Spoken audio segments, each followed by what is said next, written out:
In all regards, except for this little bit of censorship, the American version is better because they rebalanced the game. There we go. There you go. Uncensored patch 1. Probably never because it's such a niche game that no one cares. Wow. Yeah, no one cares about this. Well, they care, but they don't care enough to do anything.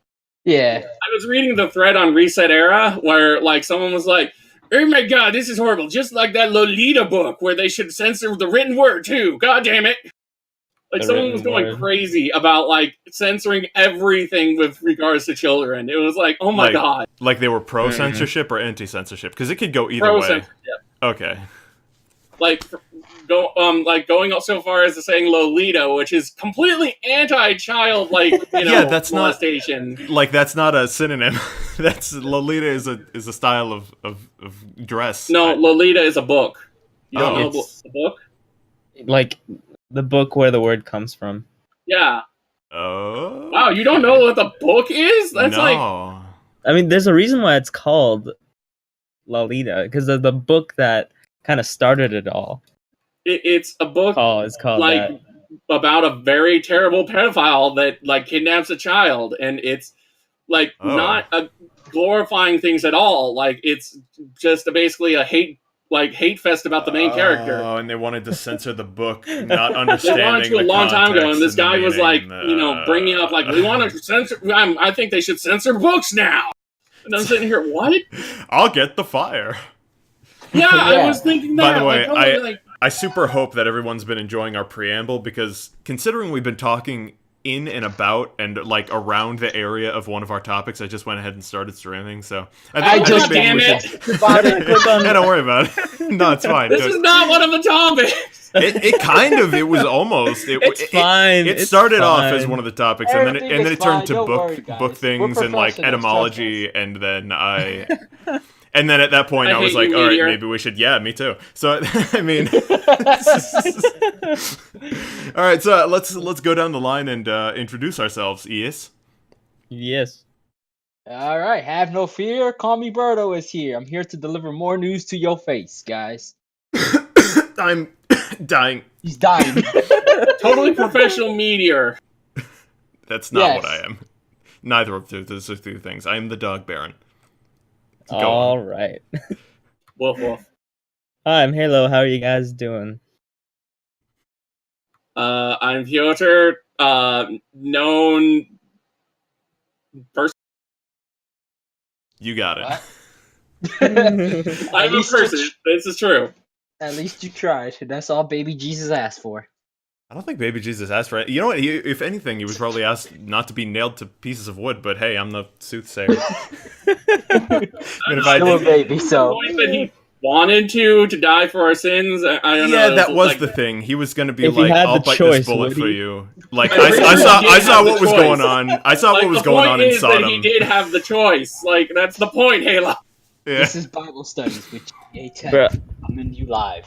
Do you think he had the choice and he was like, all right, I'll go get crucified, and then he saw the Roman coming with the spear and he stabbed him and he's like, dude, what? Come on now. I'm already up here. Probably. Anyway, now that we're completely and utterly off topic, you want to talk about Dead Cells? Yes. It's fun. And it's getting more content. Yeah, it is getting significant amounts of content. So it's got a new end area. So the final area that was the final area is now not the final area, as far as I can understand it. And we have the hello. Welcome. So unprofessional, and I love it. The briquettes are back, guys. Yeah, I guess so. Hey. I'm gonna have to adjust. You're missing a briquette, but I'll fill in. I'll be the Wolf War replacement. I'm not changing my nickname this time. Yeah. Wait, Brick, I think we're not getting audio from you. No. No. Okay, yeah, it's very quiet, but I can hear you. So we're talking about Dead Cells after we talked about Jesus getting stabbed, as you and a topic that made me look horrible. And complaining about something. Didn't make you look. We were talking about etymology primarily, and the origin of the word Lolita. I was talking about book censorship and how you should. I wasn't talking about the one book, and I had to choose that book. It's fine. We'll get sued later. Anyway, So yeah, Dead Cells has a brand new end area that now houses the final boss, I suppose. But it's also got another ending area after that, like a secret area and a secret boss that happens after you beat the game on the highest difficulty, which is basically unlocked after beating the game 5 times. Yeah, like so What? I'm coming from a Wait. time where I played the game like way back before there were multiple difficulty levels and a new game plus feature. In fact, the game wasn't even finished. Like you kind of hit the like third boss. The final boss when I was playing was the Watcher, if anyone remembers that. And you basically hit that, you stabbed it a bunch of times, you went to a wharf, and some guy just killed you, and that was it. Like cutscene wise, he just stabbed you, and then you were done, and that was the game. And I was like, frankly, it was a really punchy ending. I remember it now, but I mean, but like that's kind of where my experience ended with the game. So it came out of beta, and then got new DLC, and then now this thing is coming. It's a whole new game. I played it when beta was there, and I played it just to test it, kind of, be like, is this worth my purchase? And it was, and it's fun, and I've seen a lot of people enjoy it. But it still suffers from the same thing as all roguelites do, in that the levels don't feel as crafted as they should, in my opinion. Yeah, they are a bit. There's a bit of random modes generation to them. Well, yeah, of course, it's a roguelite. Yeah, well, I mean, but roguelites have different levels of random generation to them. Like sometimes I think the terrain is the just best roguelite I've played is what's the one where you go through your family line? Rogue Legacy. Oh yeah, roguelike. Because they crafted all the rooms in Rogue Legacy and then just randomized where they are. It's not as as random as the other ones. That's what, like, out of all the 2D platformer roguelites I've played, that's been my favorite. Oh yeah, I love Rogue Legacy. Love it a lot. It's made by I think it's called Celador Games, Celador Games. Yeah. Who originally made Don't Shit Your Pants on Newgrounds? Does anyone remember that? There's an Easter egg in their game about it. So. There's a painting that describes the development process and the reception of the venerated title, Don't Shit Your Pants. It's kind of sad that was their most successful title before Rogue Legacy. Well, what else did they do? Like it was a few puzzle games and stuff that they have a dev diary in the game, like through posters, like paintings. Yeah. So if you look at the paintings, they'll tell you, well, this was our first game and no one cared, and this is our second game and no one cared. Yeah, and this was Don't Shit Your Pants, and everybody went nuts. And everybody cared. Everyone had to know how to had to find out how to not shit their pants. Like I just imagine people at their computers with some sort of trough beneath them. Like I gotta know. But yeah, no. I played it once and I beat it the first time because I'm not an idiot. Well, it's not a game that wants to be beaten. Like if you, I know, but I'm just saying, I'm not an idiot. the game is to shit your pants in as many different ways that you possibly can. My favorite is the one you get an achievement for like almost there, where you do all the steps correctly, like you fart the perfect amount to give yourself the right amount of time. You sit down on the toilet and you type in the word shit, but you forget to take off your pants, and it's just like you basically go through the whole game and then just fail at the final hurdle, and I just really appreciate things like that. But Dead Cells. Yeah. So what is this thing? You have to beat the game 5 times or whatever to get the ultimate difficulty? What is that? What I'm assuming that is a new game plus feature. Like if you beat the game and you beat the final boss, you get a new game plus where everything gets reset and you keep some level of stuff. Like maybe you lose your weapons, but you keep like the amount they're upgraded. So when you get the weapon again, it's as upgraded as it was before. I don't know. I'm just spitballing because I don't know. I fell off way too long ago, but yeah, I'm assuming it's a new game plus feature. How long does it take to beat the game one time through? I have no idea. I mean, back in my day, it was like, it depends. It depends on how good you are and how much you have done before. Like, it's supposed to be a pick up and play, die, and then play. Okay, so like ballpark it. How many hours would you say? Just like No, in a like- range? Well, here let's take a look at my Steam page and see how many hours I put into Dead Cells. Or you can In just look at general. how long to How long- beat.com. yeah, I love that place. All I right, put in Dead Cells. 28 hours. Average 14 hours 48 minutes plus extra 24 hours and 46 minutes. Completion is 61 hours. Holy crap. Yeah, that Alright. makes Yeah, sense. so Well, yeah. it's basically a good length. Mm-hmm. It is. I hear it's really good, and I know someone who knows the dev team, and he didn't even get a free copy. It was funny. I laughed. Damn. Well, how do they know the dev team?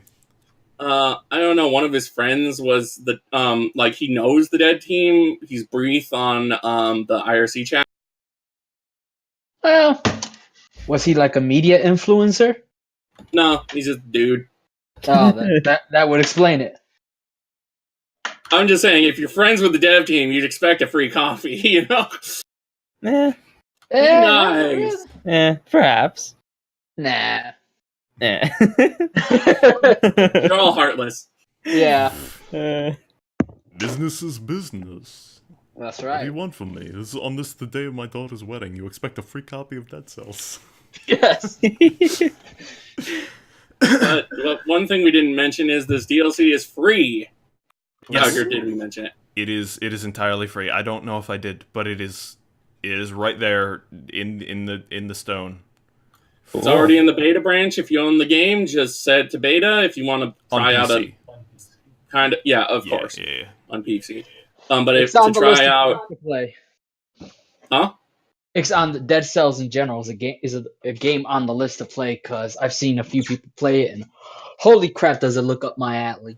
It is very So- good. It's well designed. The combat and like the enemy designs are really well designed. If I could say anything. But on the PC version, you can get into the beta branch if you're like not willing to wait for them to debug everything. So go enjoy that. I like that.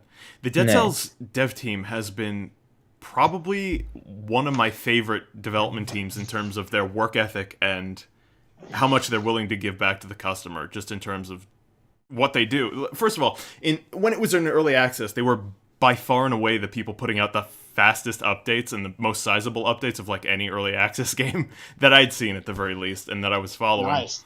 And it was crazy rapid, the pace we were getting patches and updates and like reworks to the meta, and like as soon as you'd mention something on the forums, they'd be like, oh, okay, that's interesting, we'll look into that. And I'll be like, wow, damn, these guys are just all over this thing completely.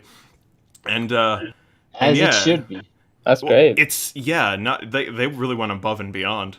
And then they brought it to Switch, and there were like frame rate problems, and we're like, oh no, and they're like, trust us, we'll fix it. And I was like, I don't know about that. The Switch is a tricky dicky. Like there are a lot of games that have frame rate problems on that never get fixed. And then like I think it was like 3 months went by, 3 or 4 months or something like that, of just complete silence. So I'm like, okay, they dropped it. And then bam, they come out with a Switch patch that apparently fixes all of that and adds new content. I'm just like, wow, goddamn you guys. And then they're making new free DLC. It's just like they do not stop. It's crazy. Kind of reminds me of Don't Starve.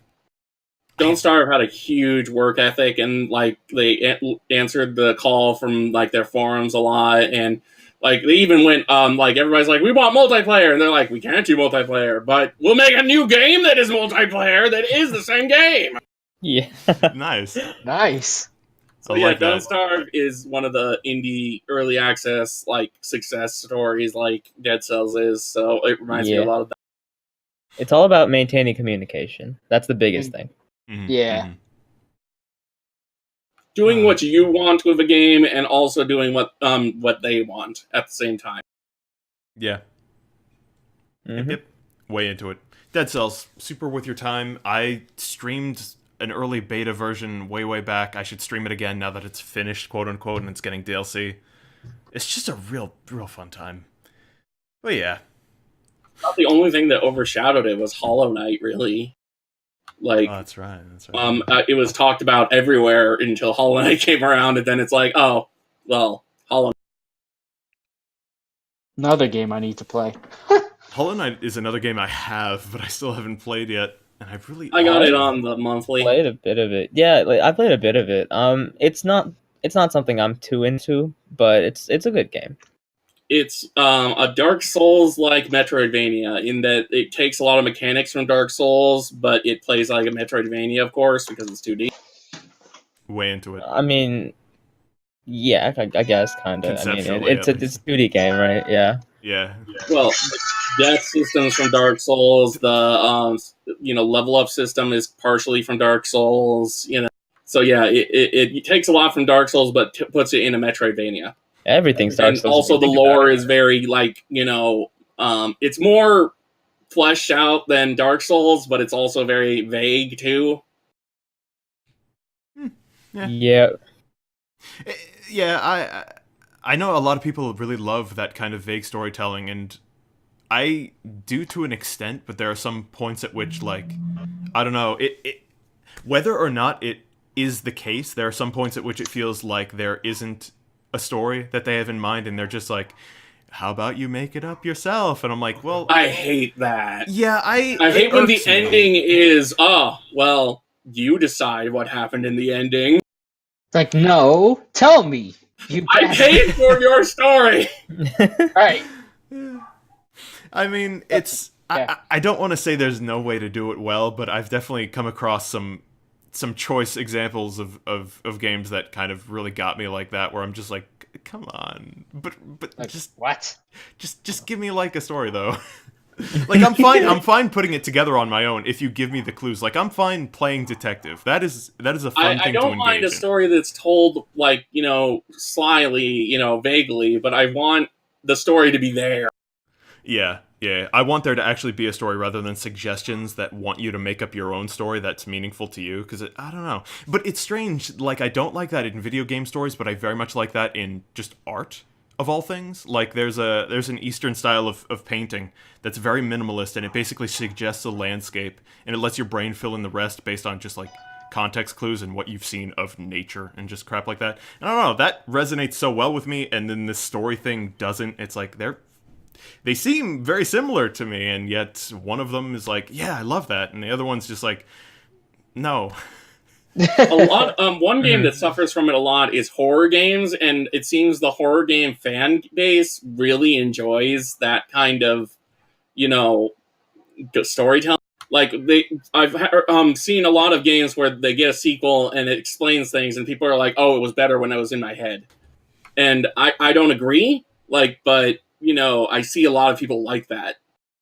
Yeah, like that kind of evocative sort of thing where it's like the game's just giving you various mental stimulation to kind of come up with stuff. Mm-hmm. Yeah.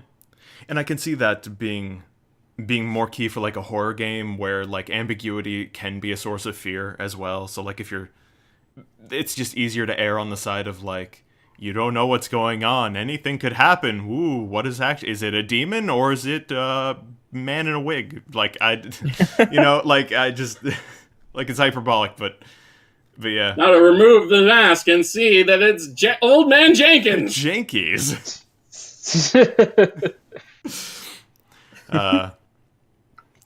But recovering from that tangent, we sure went to some other worlds with that conversation, didn't we? Some outer worlds, one might say, right? You liking the segue so far? Because it's pretty great. I am loving it, and Thank you. cannot wait for this freaking game. Thank you for Oh my God. You know what? Frankly, neither can I, and I only got that impression after watching this trailer.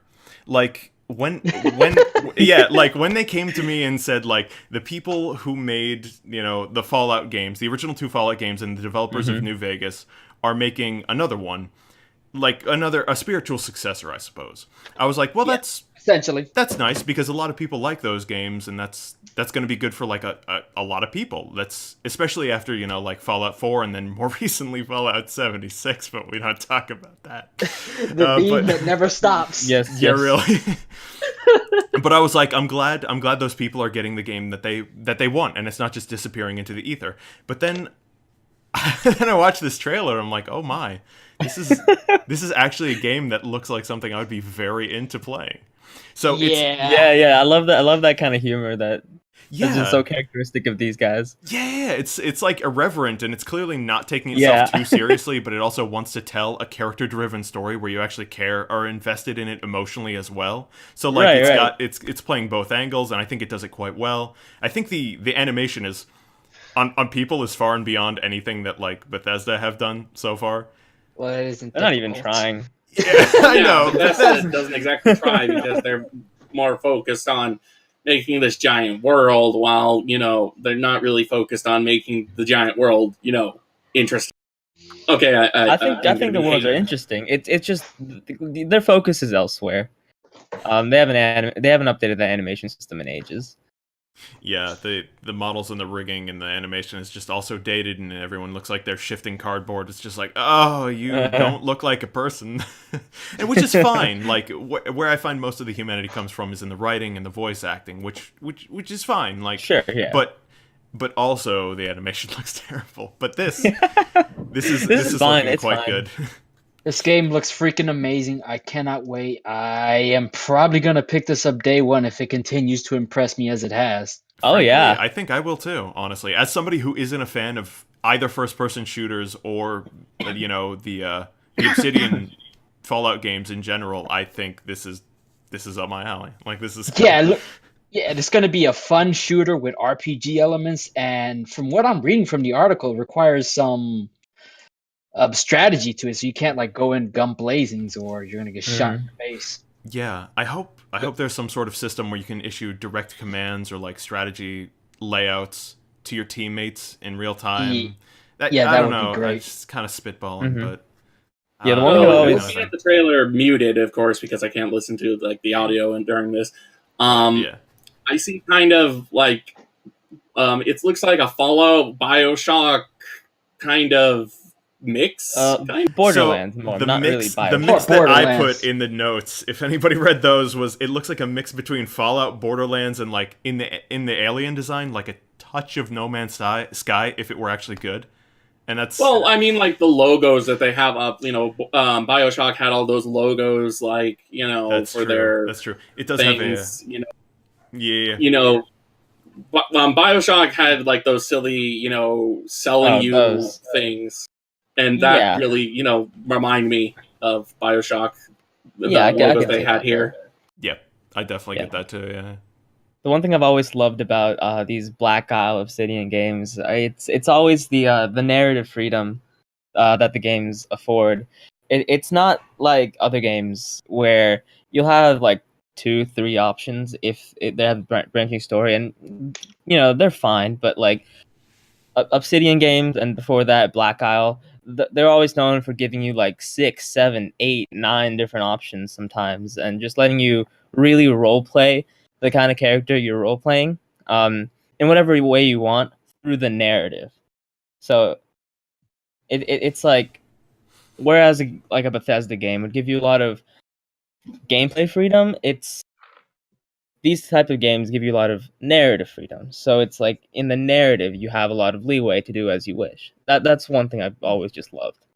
I like how in the trailer they had a subtle poke at like this binary choice system that you had no way to worm your way out of if you found a better solution. Because there was at one point the girl was like, "You have to choose which one do you shoot, this one or that one." And it was rising tension. And bang, the player shoots somebody, and the lady is like, "Wow, you could have not shot anyone. You didn't have to. Right. I mean, it's fine. You can do that. You can kill him, but like you didn't have to." Just like, you know what? That is both. It's so great because in one act it showcases both the type of humor they're going for and also their stance on some of these more binary, rigid, like train track style, open world decision making, open quotes kind of thing. And I'm just like, yeah, no, I'm way into that. Yeah. That's right. That's some good stuff.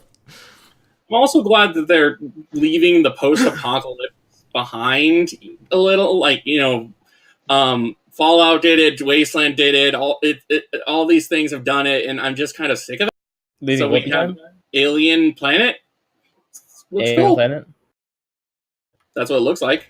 Oh, you mean leaving just like kind of Sorry, you cut off for a sec. What were you saying? Like, what are I'm we glad leaving that on? they're leaving the narrative of post-apocalypse behind. yeah. They're not going for the same thing again, like Wasteland, for example, or Sure, you know. I want to see more things explored than everybody's dead and then everyone left is a douche. Yeah, sure.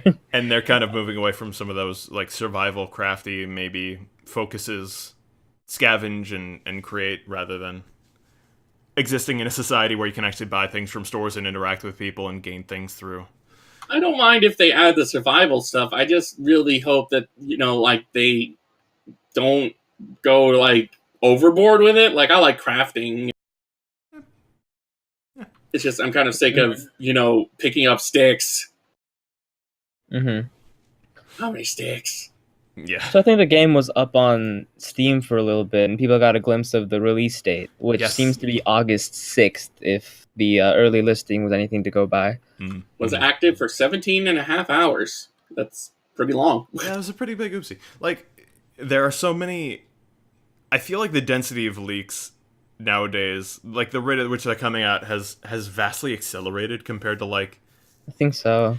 Like the olden days, and I think it's all just...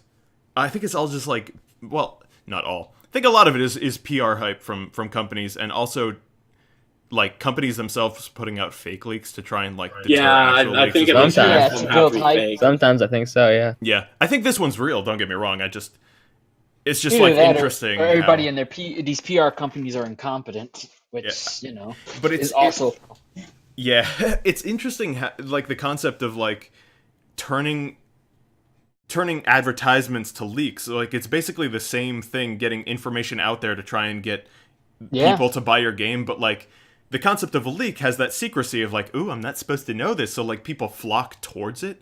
Whereas like advertisements, it's like it's already predicated on the fact that it wants to be in your face, so you're just like, oh, fuck off.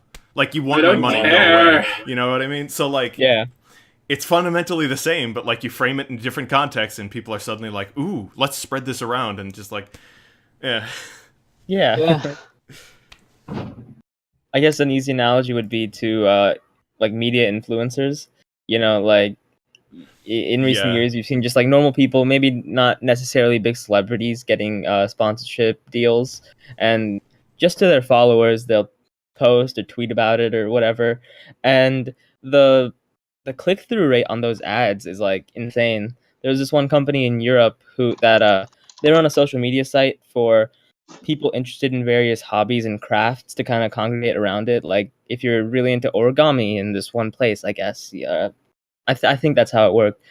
Of course they were like they were on ads, and they had a click-through rate of about like 0.1% or something in ads, and that's like pretty typical.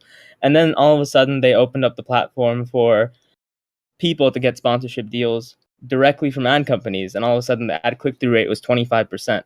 So like like these kind of things, they have a big impact. If you can get around the traditional means of advertisement, it's insane how much people will pay attention to it.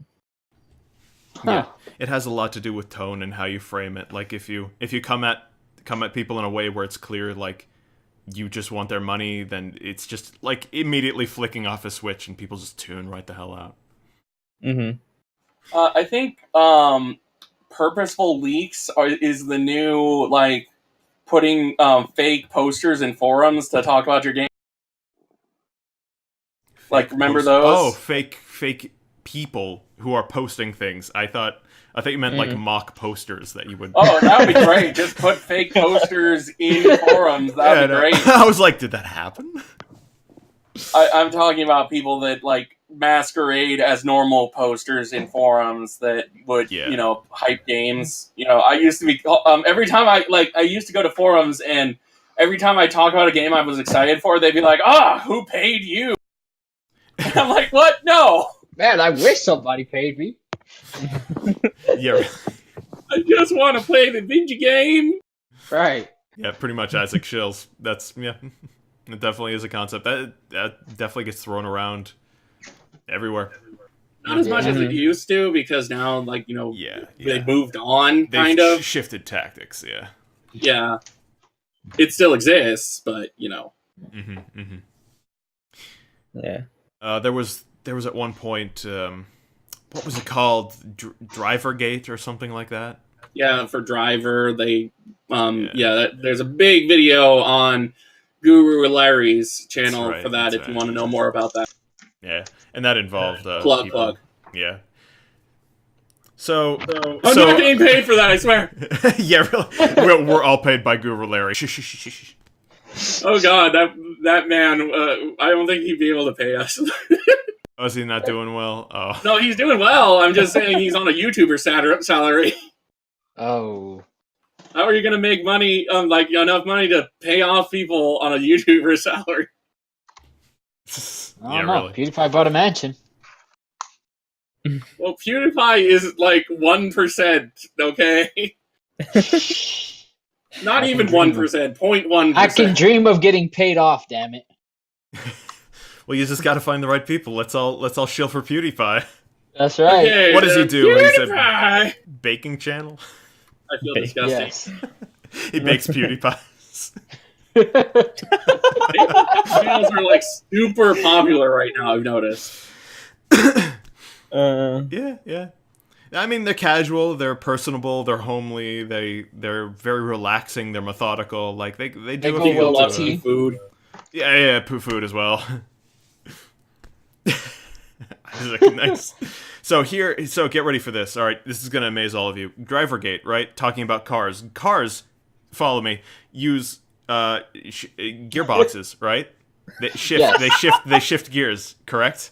Therefore, I lead smoothly into They how almost made Halo Gearbox 4. almost made the fourth Halo. Yes. God. You're so I welcome. can just see it All now. of you are welcome. Hey-oh! In Halo, the guy.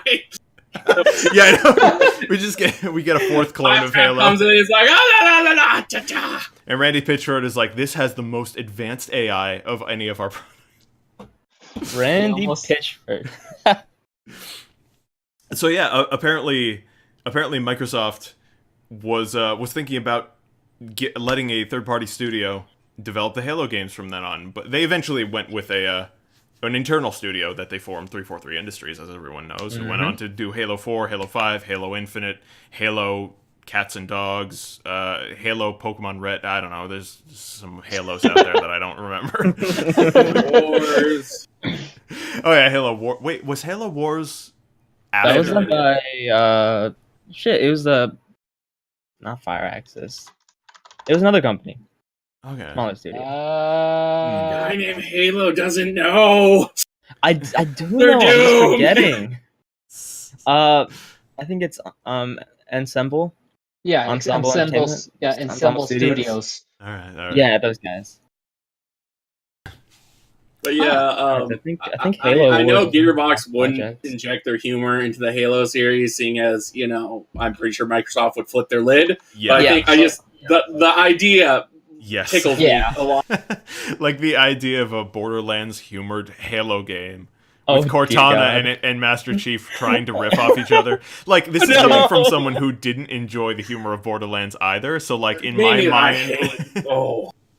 So in I my kept, mind- like, I love how they kept like going. Like everybody hates Claptrap, but he's still like in 2. Everybody hates Claptrap in that game, but they still shove him in your face, and I hated it. I played. I think it was maybe 4 hours of 2 before I was like, I think I'm done.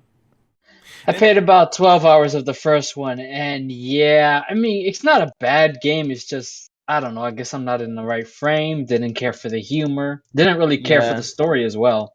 I played Sure. a bit of 1. I did not like it. Charles says I played People 2 actually muted. enjoy That's 1 the a way lot to more go. than 2, but I don't know why. Because 2 has more like customization in your character, in that like you level up and you get new skills. Where Yeah. in 1 you just level up and get more numbers.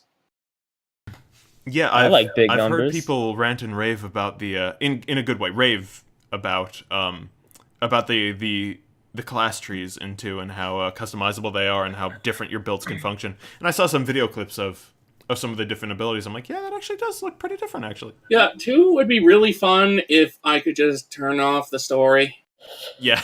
Just be quiet. Well, Chari Just stop muted it, and I talking. think Just that's play muted. Yeah, Right. I think that basically did it. But yeah, I fully intend to play through a co-op someday. I also don't like the difficulty of it because you can just kind of bum rush it. Because if you die, you don't really lose much. The bad Yeah, guys you still respawn stay. like 5 feet away. Yeah, and the bad guys still stayed low health, and it's just like you could bum rush it, and it's just if it doesn't cater to my play style, is what I'm saying. It caters to the more, like I want more loot. Yeah. The Diabloists that aren't hardcore, Yeah. Chari's wondering if since Halo 4 was a black sheep, rather, I think it was a whiter sheep than Halo 5, though. I think Halo 4 still had its defenders. Yeah, and Halo 5, I like Halo 4. I like the Halo campaign in 5 Halo I've 4. I heard didn't like the nothing good about. multiplayer. And in a weird way, it's like opposite for me in Halo 5. I hated the campaign in that, but like the multiplayer is really good, but it doesn't really feel like Halo. Like they make a lot of changes that made it less arcadey. But as far as another studio making Halo 4, and if it would have been better, I don't think like they would have injected their own, Flavor, kind style. of into it. It wouldn't be the Bungie Halos anyways. Yeah. And so I think if it went to Gearbox, it'd be a lot more different and probably a lot less liked than another internal studio at Microsoft. That's just my thinking, though. Yeah. Chari said Halo 5 survived because no one had an Xbox One. Okay. But everyone had a 360, and that kind of implies Halo 5 was released for the 360. Only on Xbox One. No. Okay. Halo 4 was released on the 360. Okay. I see. Gotcha. I saw commercials for the Halo 5, and the story seemed interesting, but I heard it was told badly. Yeah, it's like, look, they built up this entire conflict between Blue Team and I think it was Spartan Locke. They're supposed to have this big epic fight, and it all boiled down to this like 30-second slap fest, and they're like, great, let's team up. And it kind of like neutered the entire campaign. Well, I just felt like, it sounded interesting. Master Chief has gone rogue, but not really, because I mean, going rogue, it's literally like, I think some shit was going down, and Master Chief is like, I don't agree with what High Com wants me to do. I'm gonna go deal with this, like I always have. And they're like, oh, then you don't know, so we're gonna send this team of Spartans to track you down, and it felt stupid. It was very. It sounds stupid. I think they got the idea from Civil War, because that was around at the time. Yeah, like Captain America being like, I'm still a good guy, but I don't believe in your ways of doing it, so I'll fight against you and the bad guys. And they wouldn't have gotten it from that movie. They released that movie. It was a comic series. Yeah. Fuck, I'm not big on the comics. I thought Check. I mean, I should. In retrospect, I know that all of this like exists in comic form, but it was around in comic form around that time, and also in a video game, Marvel Ultimate Alliance 2. So they could have gotten it from the game too. I can tell you though, the marketing did seem epic. If they actually delivered on that, I probably would have liked it. Yeah, I'm going to see for myself someday but when they release it on something that's not a Xbox One. Damn. Yeah. And Cortana comes back. That's not. It's like, so at the end of Halo 4, Spoiler alert. Kinda, but like, all AIs die eventually, and they kind of just they kind of glitch out. I forgot. The thing is, they learned so much that they would go crazy. Yeah, that. And this was from told in the first book of the first everything. So right. Really and so that she's gonna go crazy. Like from it was very 4 that in the story. It was basically like sooner or later this is gonna happen. Just you don't know when. Right. And Halo 4 was all about it happening and you still trying to stave off an imminent threat while Cortana is kind of like on the fritz. Damn. Yeah, I feel like they didn't handle that very well either, because I saw liked some it. story bits, and it seemed like she was just, like, I'm a bitch now. in Halo 5? In 4, like, Cortana going crazy. Oh, kinda. I thought it was fine when I played the I game. don't know. I played just it felt with a like they friend of didn't mine. really handle it like, she wasn't crazy so much as just a bitch now. No, she was like legitimately kind of going crazy. I mean, she clearly lost a lot of her capabilities, and no, I thought it was fine. That's just my opinion, though. Yeah, I would be more into the Halo games if they just put them on a PC so that I can use my mouse. But they got the PC ports of the co-op, which is the big selling point for me. Because first-person shooters, to be honest, unless they do something crazy like Vanquish, which is a third-person shooter, but you know what I mean, I don't really care to play them unless they're co-op. Mm-hmm. And Halo, pretty much, like, I would never even touch Halo if it wasn't for the co-op. And, honestly... Halo 3 and Reach, you're just, like, spending the night at someone's house playing that to the wee hours. That shit was, like... Yes. That shit was so dope. Yeah. I did a lot. It was an ingenious high move to school. put co-op, is what I'm saying. And, Yeah. I could even overlook, playing with a controller, overlooks, like, having to be so precise with a controller, sometimes, like, if you play on the harder difficulties, even that, just for the co-op fun of it. I love the elevator in Halo 1 where, you're just sitting there and you're like, I'm bored and this elevator takes forever. Bat my friend in the back of the head. Master Chief has gone rogue. Yeah. What? The other Master Chief doesn't exist, technically. Snake, you've created a time paradox. It's like, what game is this?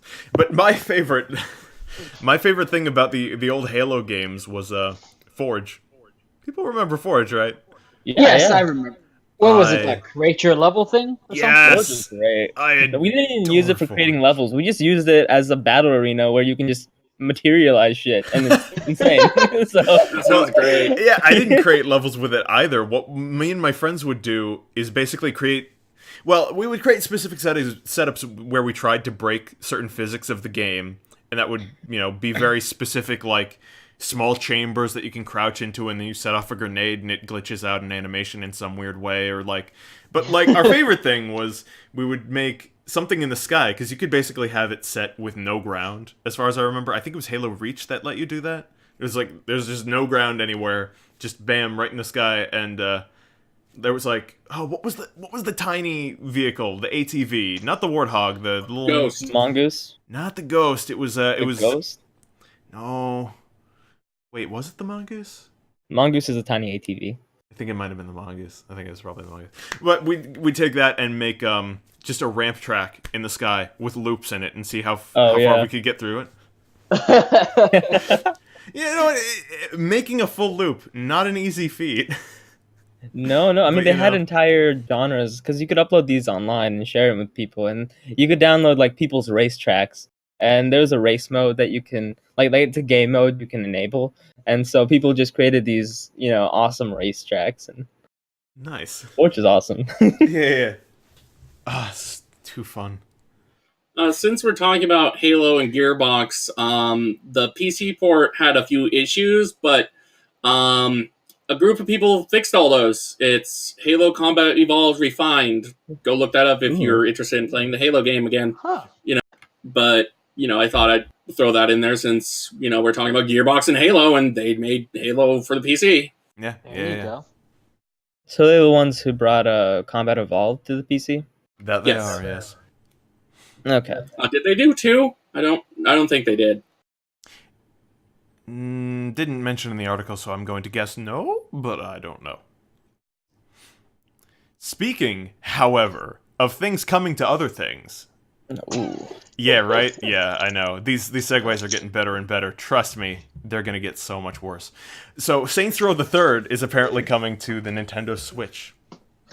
And So now also it's coming official on out Yay! everything. soon, my graphic calculator, my toaster, my refrigerator, my oven, my water bottle. Wait, Don't why knock this it. game? This freaking game is on everything, and it's such a good game, so I don't even mind It it. is. It is a very good game, yeah. Yes. It's so over the top that like you're either gonna love or hate it, and Yeah. I love it because it has co-op. If you put co-op in something, I'm probably gonna love it. It filled the void when GTA was not on its highest horse. GTA was very up its own ass. You mean like with its like serious plots? Nico, Yes. my Yeah. cousin, this is a very serious plot about immigration. Yes. Yeah. And this was just Meanwhile, straight Saints Row has wacky a fart in fun. a jar. Yeah. Incidentally, like 2 of my professors and a couple people I know worked on this game and Saints Row 4. One of my professors was the senior environment artist on 4. Oh, nice. Sadly, I've never played the Saints Row series, but like, I really should. I mean, Yes. yeah, it's like it looks like something that I might be into for just like a fun weekend romp. You know? Yeah, Saints Row 3 is completely different than Saints Row 4. I felt that 4, kind of just had the things from 3 in it, but they were pointless because you could get superpowers and thus being in a car is pointless, Yeah. But if you get past that, like many people have, Saints Row 4 is a very good superhero game. Reminds me a lot of the old Prototype series.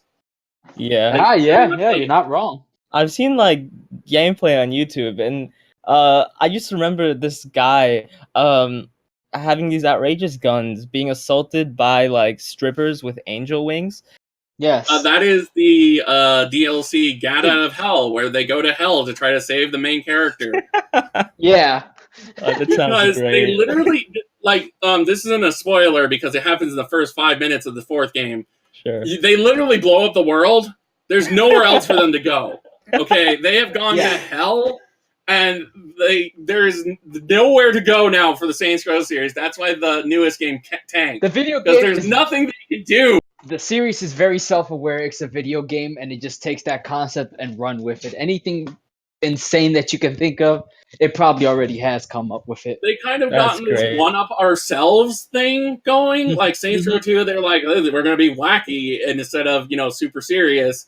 And then Saints Row 3, they're like, we're going to be super wacky. And then Saints Row 4, they're like, we're going to be superheroes that are in space, in the internet. And also, we blow up the world. Also, now you're in hell. Yeah. Yeah, it's like how over the top can you get before you start hitting a wall?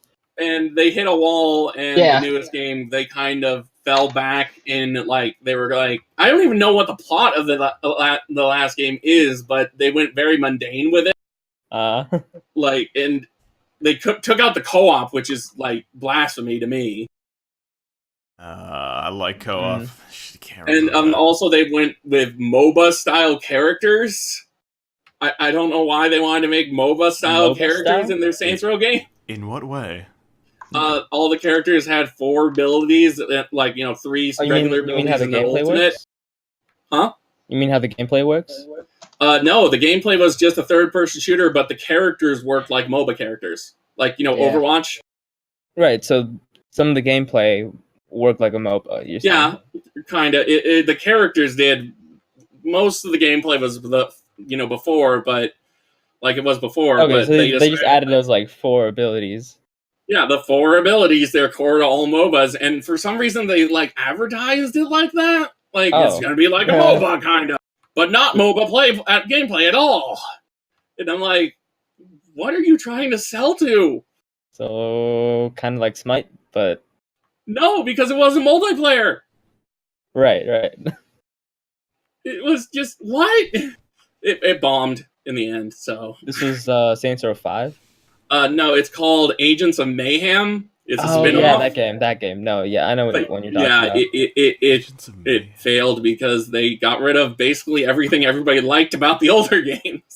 Yeah. From people I know who worked on that, they said it was a lot of decisions where, internally they didn't know if they wanted to get away from what the studio was used to doing or if they wanted to stick to some of it, and in the end it was kind of just a creative struggle between let's try something new, but we're really good at doing this over the top stuff, and in the end, they weren't able to reconcile it, and the project ended up being what it was. Yeah, it felt very much like, they were trying to both capitalize on things that that were popular at the time in MOBAs, for example, and going with what they all already knew in the gameplay being a third-person shooter, GTA-like, and they just kind of didn't do both, either well enough. Mm-hmm.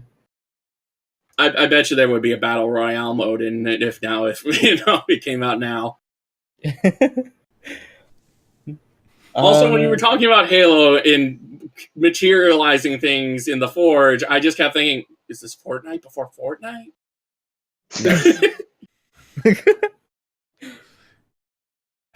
Wait, hold up. So is there like a creative mode in Fortnite now? Or? In Fortnite, you build stuff. So, okay. And you guys were playing it as like a shoot each other while building stuff thing. So yeah, now I remember. So we were playing Fortnite before Fortnite. Well, I mean, you were ahead of the curve, Halo, on multiple ways. Damn meme kids. So yeah, coming May 10th, Saints Row 3 full package to Switch. It'll have all the DLC, of course. So yeah, if you don't have it by now, which you really should already, it's been on sale like 7,000. I will. If you don't mind the ability to run around naked, then go for it. Don't you can mind. Beat people with a dildo, so there you go. Beat people with dildos. At one point, you have to save a pimp by having him pull you in a bondage suit in a horse and cart. So yeah, that's so great. If you can stand, if you're not Chari, go for it. No, I will. Well, now I know who I'm gifting this to. He already has it for some reason. Apparently everyone does. Yeah, it's just hard to get away from. Speaking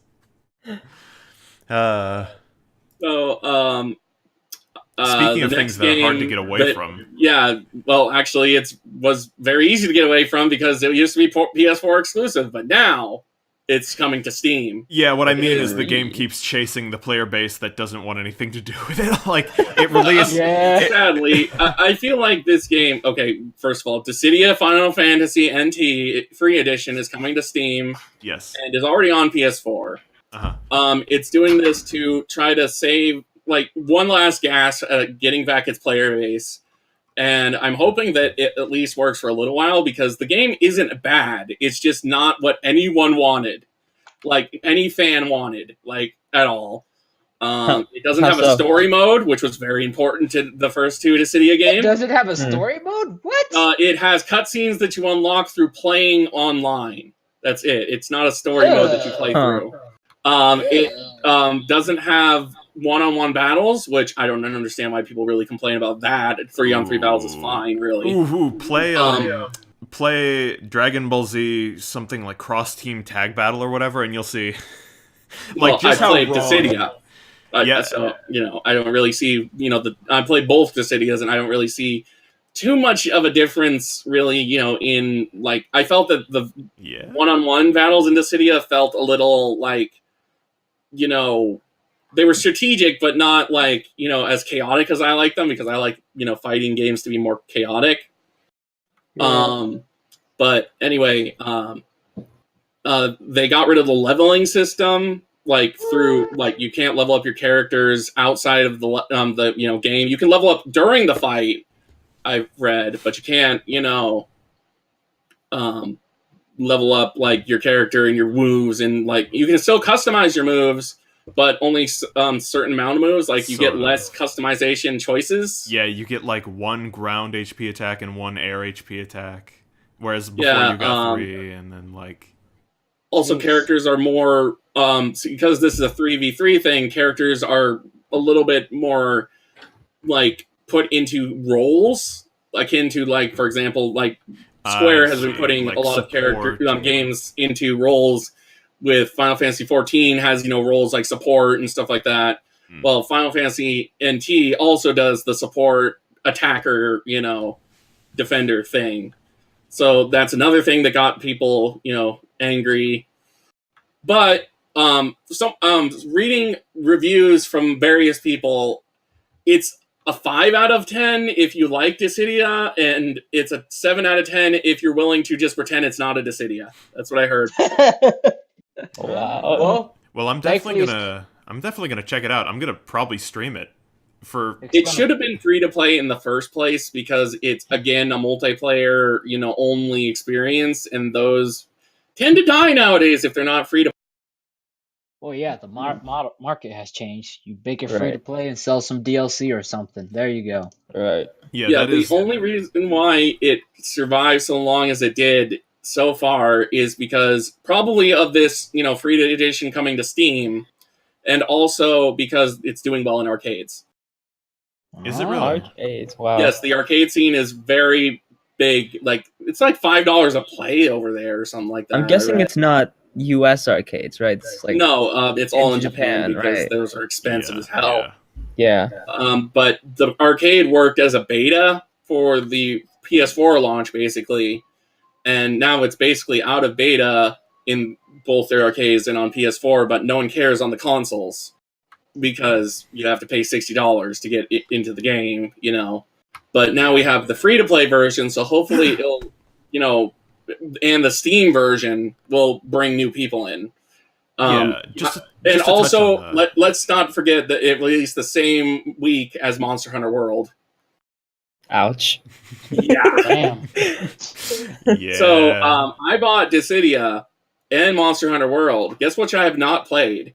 Monster Hunter World. Haven't played Totally, that. I never played Monster Hunter World at Yeah, all. with those behemoth runs we were doing. No, I've never done. What are you talking about, Wiggy? Yeah, you guys played the I city even all bought day, the right? steel case because it was like cheap, just as expensive to buy, and I have this steel case of Dissidia, and I'm never going to use it. Yeah. Aww. So I do want to touch a little bit on the payment model of this free to play Dissidia, because it's basically what they have now is instead of having access to all the characters with the paid version, you basically have characters that are available to you on an online rotation that you can play through, and you can buy those characters specifically as well as weapons, and have those characters just on your roster permanently. And that's essentially how they're playing that. No story mode, like Pio said, so like you can't buy into story as far as I can tell. Is there a way to unlock things without paying for them, like most free-to-play games have? Like, I don't believe so. Or is it just you buy the character? It doesn't say in the article. You'll be able to play all of the characters on rotation. So, Of course. Eventually you can, but as far as I know, you can't. It seems to be going on the MOBA standard of, like, there's a rotation of characters, and then, but usually you can work towards buying, the characters, like, with in-game points, but it'll take forever, and most people just buy, with the ones they want in the thing. Yeah. So, yeah, I think that, buying the whole, this is a decent, look at the game. I'm hoping they'll at least survive for another few months so I can get my $60 worth out of it, even if I'm not paying for the PC version. Right. The biggest problem is the AI is rock stupid, and they fill in characters with bots. Like, if slots that, no one is, like, if not enough people are playing, they'll fill slots with bots, and that means you lose. That means you lose, huh? Yeah, because I played against the bots in the training mode. They don't do anything. They're just dumb. Oh. It's just basically a training dummy. So, yeah. Also, apparently, we're sluts. Not you. I was just speaking in general. Okay, yes, thank you for your contribution. Anyway, the reason I'm going back to Dissidia is because I desperately want this. It's like a half and half thing. Half of me really wants this to kind of live up to the enjoyment I got from the previous Dissidia, Duodecim, which I absolutely adored. Yes, I played so over good. 1,000 hours on that, and I was just Same. See, I actually didn't like the older Dissidia games, and I found this one more fun, but it also found it very hard to get into in that I had to really work on learning the system. So if you give it a try, at least give it a few tries, because it seems to be a lot more it seems more based on competitive play, because they are flat out balancing it around competitive play. That's why you can't level up outside of the matches. Oh, okay. I'm into that. I'm definitely. It is a very competitive. It's done by Koei Tecmo, and they do DOA, which is actually a very competitive game considering it's just titties. It's more competitive than it has any right to be. Competitities. Yes, competitities. I'm going to steal that. Dead or alive, it's competitivity. Yes, it is, and I love it for. Dissidia, all you people out there, I suggest giving it a try, because it's going to be free. And it has Ramza from Final Fantasy Tactics, so it was an instant sell for me. Too bad I didn't play.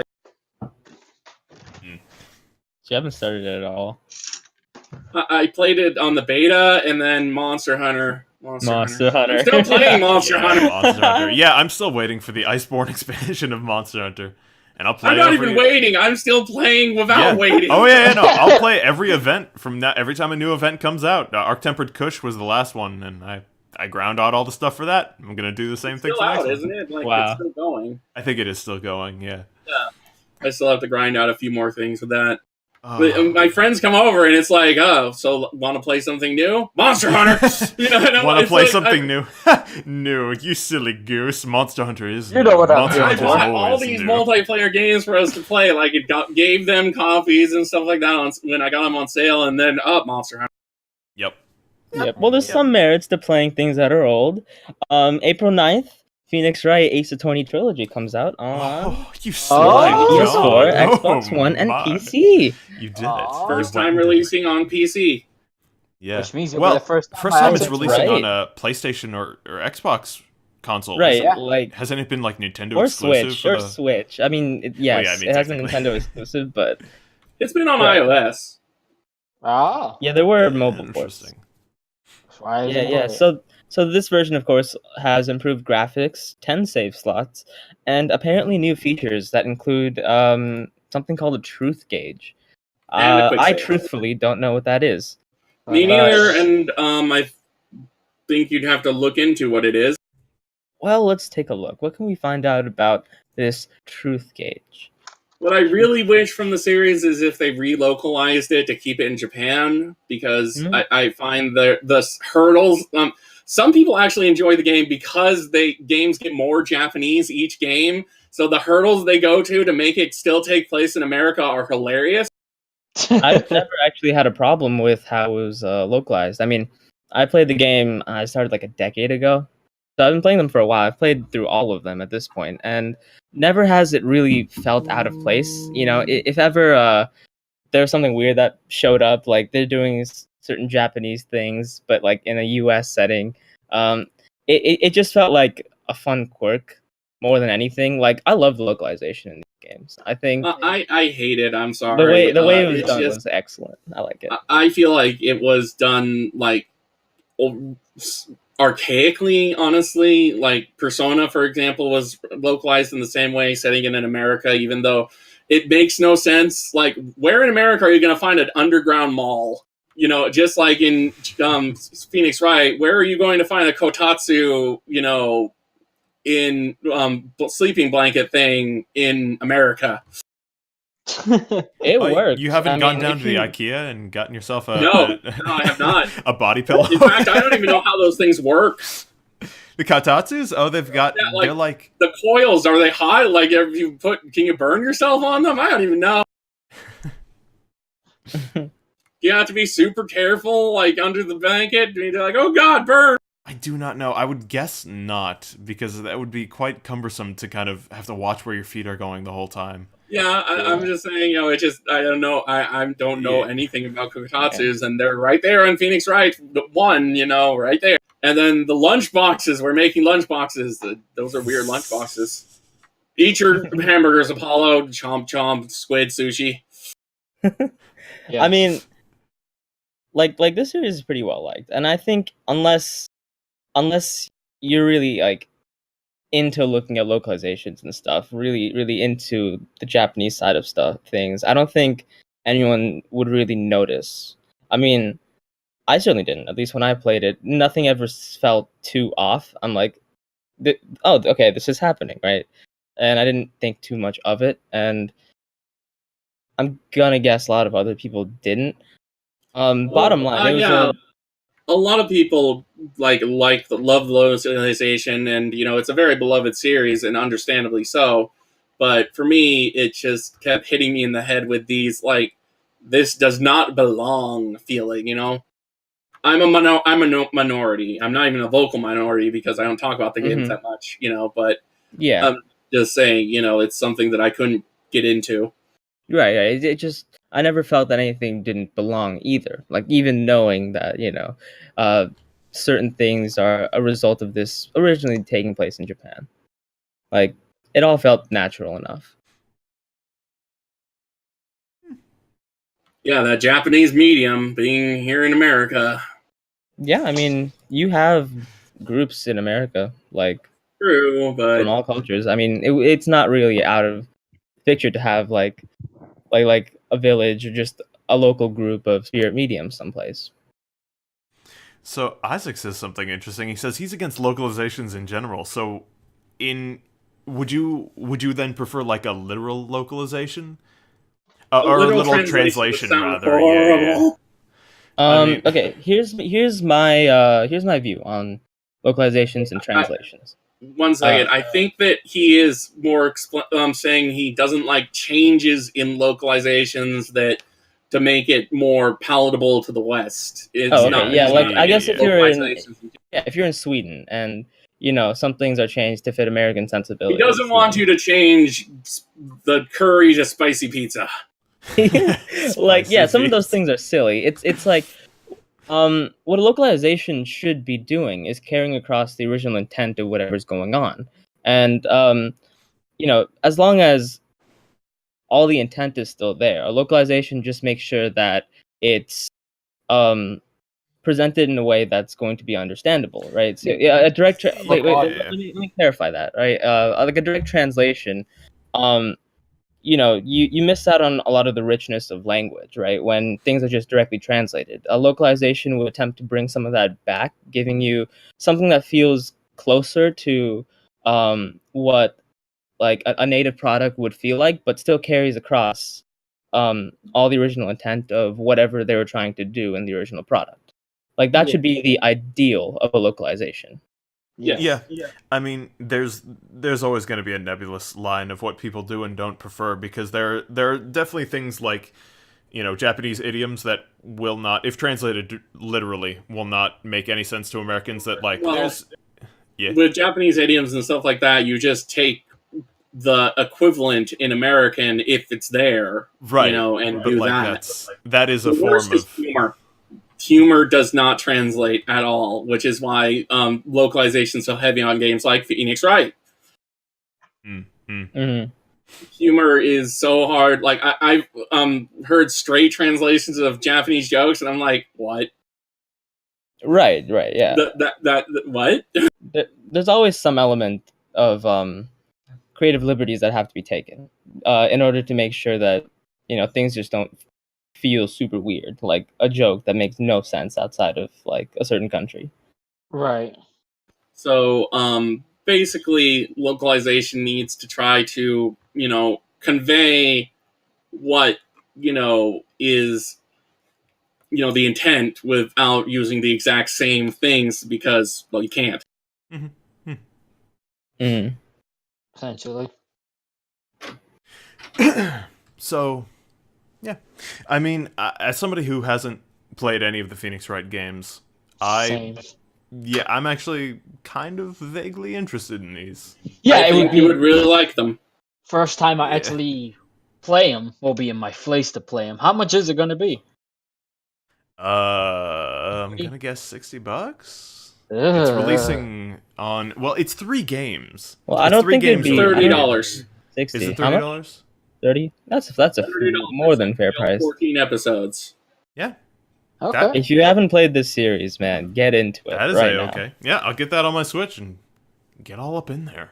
PC it. Master It's Race. at very least worth a try. I'm against the localization stuff, but going to that, knowing that, and if you don't care, about the fact that it obviously takes place in Japan, but You is, saw what I said. an American.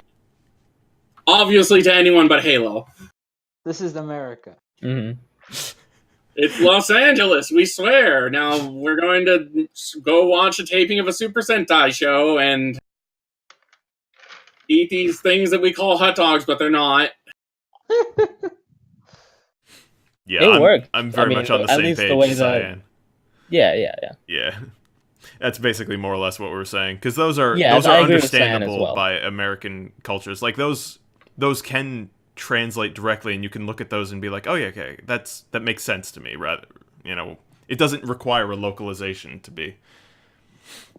Yeah. Yeah. And Phoenix Wright was on the end of that. Not everybody had phones to just Google something. Like before, localization used to be a lot stricter because people couldn't just pull out a phone and be like, oh, what is, onigari? What is rice ball? I mean, certainly, but I think part of the localization effort should be to make that more or less effortless. And I don't think it's necessarily that you should turn everything into pizza, right? Like that's not it. But ideally you wouldn't have players being confused at what certain things mean, having to like Google them. Like at least Well, you can't. it would be contextual. everything Like it would be walk down the story. contextualized Yeah. enough that it would be very easy to understand. Yeah, there would be context clues. Like if somebody said like, "Oh, would you like another glass of sake?" You immediately Right. know, okay, that's a beverage. And that's Yeah. really, all you would necessarily need to know, unless there was a joke later on where like the character was getting drunk from it, but even then it's very easy to inference like, oh, now they're exactly. intoxicated. That was a Right. Yeah. That was a big boy juice, you know what I mean? I just feel like, it was juice. even in English, there's things that I don't understand, like, slang, and I look it up, You're not so down with the why slang, can't I Home look Dizzle? it up in something in Japan, Yeah.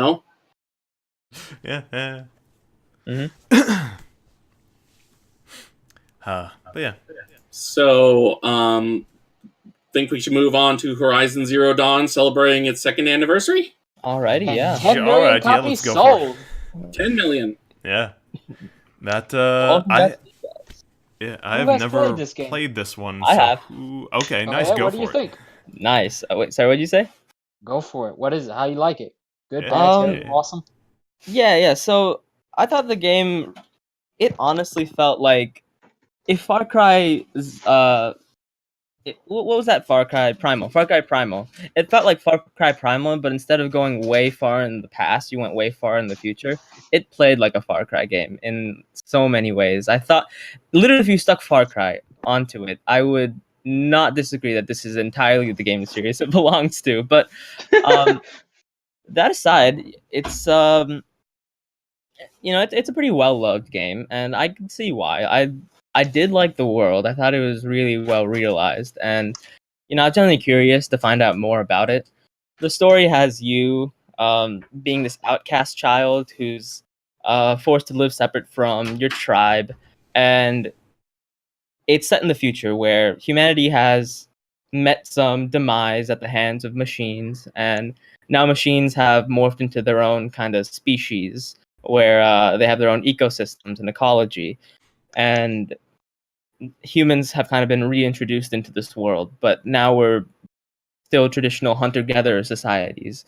So it's like going back in the past, but we're way far in the future. And so she finds this she falls into this ruin. It's one of the old world some research facility, and she finds this little chip that attaches to her ear and lets her see a bunch of stuff. Basically, it's like it lets her analyze her surroundings. It works into the gameplay, but it's essentially the original hook, which kind of gets you going, right? You as a player, you want to know what happened to this world, and how is it the way it is right now. the society worships this thing they call like the mother or whatever in the womb of the mountain. Really, it's a hidden bunker in a mountain where Hello, spoilers. this happens in the first hour of the game. Yeah, but a lot of people actually really gets mad about that spoiler, honestly. All right, so let's. First hour of the What, game. what do you mean? It's literally the inciting incidents. You get to that bunker and you I've realize actually read your mother articles that might got be inside. people mad about that spoiler. How? It's literally at the very beginning of the game, before anything really happens. You're telling me this game is a game spoiled? Holy shit! And so you, as Alloy, are trying to find how to get inside this this thing, because your mother might be inside. You don't know who your mother is, but apparently you originated from inside that bunker. And like I said, the world is well realized. In terms of like the different cultures that live there, the ecology with all of the flora and fauna in this kind of post-human world. I kind of fell out of this game simply because I'm kind of burnt out on like Far Cry style games. I don't think it was a bad game, but it wasn't something I was too into at the time. I have friends who love the game, but I hear it's too long. That might. I mean, I haven't played. I played maybe around 10 hours of it, so I don't know how far it goes. But there's also one friend dropped out like 3/4 of the way into the game, and one friend beat it, but still said it was kind of slogged at the end. Main story is 22 hours long. Main story with extras is 45 hours long. Completing it is around 61 hours. Yeah, Really? that's decently sized. That's pretty modest. but then you have the DLC. I don't know if this includes the DLC. Well, how many hours could DLC add? I don't know. Maybe 10, 20? Yeah. That would be a pretty sizable DLC. Main story of the Frozen Wilds is 8 hours. Main story plus extras, 13, and doing everything about 20. Yeah, so it's a pretty big game. It's pretty long. Jesus Christ, that's a long game. Adding it all and together. it's also open world, so it could be longer if you get lost. Oh God, I do not. Yeah, if you want to do all the optional side stuff. Yeah. No. But yeah, it's a very good game. So much so that my friend made us buy the PS4 version of Monster Hunter just to get the Aloy events class. Oh my god. So yeah, we don't get the Aloy event quest outside the PS4, sadly, but it doesn't matter because the equipment sucks. But anyway, I still want it. Still want it because I can't have it. Yeah, well, I want it because I want everything in Monster Hunter. Like, I'm not even... Like, I didn't even want the Kush armor. Like, I didn't actually want any of the equipment from this last event, but I still ground it out because I want all of it. You know what I mean to say? I'm not going to use it. I just want it. I just love Monster Hunter enough that I'm like, yeah, I want to get all of the things in it. I spent 500 hours for this armor. Yeah. I only have like 500 hours in the Monster Hunter world. It's fine. It's fine. I wonder how many I have. I think it's around like 400 or something like that. Jesus Christ. What? I have 300 on the PS4 and like 300 on the PC. Let's see how many I actually have on the PC. I'll talk amongst yourselves about Horizon. I have 36. Casual. Yeah. But Horizon Zero Dawn, I played about 5 hours of it with a buddy once. Seemed pretty cool. It looked absolutely gorgeous. I definitely want to go back to it. I'm burnt out from open world games for a good while. A lot of people are, which so that kind of shows like why a lot of the reviews are like, well, I didn't finish it, but I played a lot of it and I loved it, you know? That's exactly what happened to me. I wonder if Breath of the Wild had anything to do with that. Because Breath of the Wild is an open world game, and it kind of looked sort of similar in terms of its exploration and, you know, gathering and just open worldy type stuff, you know. I wonder if that kind of burnt people out because they're like, oh, it's new Zelda and Nintendo and it's a brand new system and it's all exciting, and they kind of just... Isn't Breath of the Wild really easy to get to the end point in? Like, you're not doing everything in the game, but like you can just speed towards the end. You can just Breath of the Wild did it well. if you want to. Oh yeah, you can. Yeah, so I've done Breath of the Wild did it well in that you can choose to end it anytime. You know, while these other games are really long and, you know, you can't really choose to end it at any time in these open world games because they're so big. Yeah, I suppose. Yeah, like I said, it really does feel like a Far Cry game in a lot of ways, although I think narratively it's a lot stronger. But yeah. Yeah, and if you look, there's also the many Far Cry games, which are the open world, you know, like there's so many open world games nowadays that's burning people out. No more open world games, please. But I think Horizon Dawn is one of the better ones. Yeah, like I don't even think it's necessarily open world games that are burning people out. It's like doing the same thing in open world games. Right? True. Like if I've been playing Far Cry forever and I get to this game and be like, oh, it feels like more of the same, right? But you get to something like Breath of the Wild where it changes things up like to a decent amount where it's like, oh, this feels fresh, you know. I'm not going into this a little burnt out, right? It's very much just what the game has you doing and how, and kind of how it structures itself. That determines how quickly you get burnt out in this oversaturated market. I wonder if open world games, game that probably won't burn you out in an oversaturated market of open world games is Cyberpunk 2077.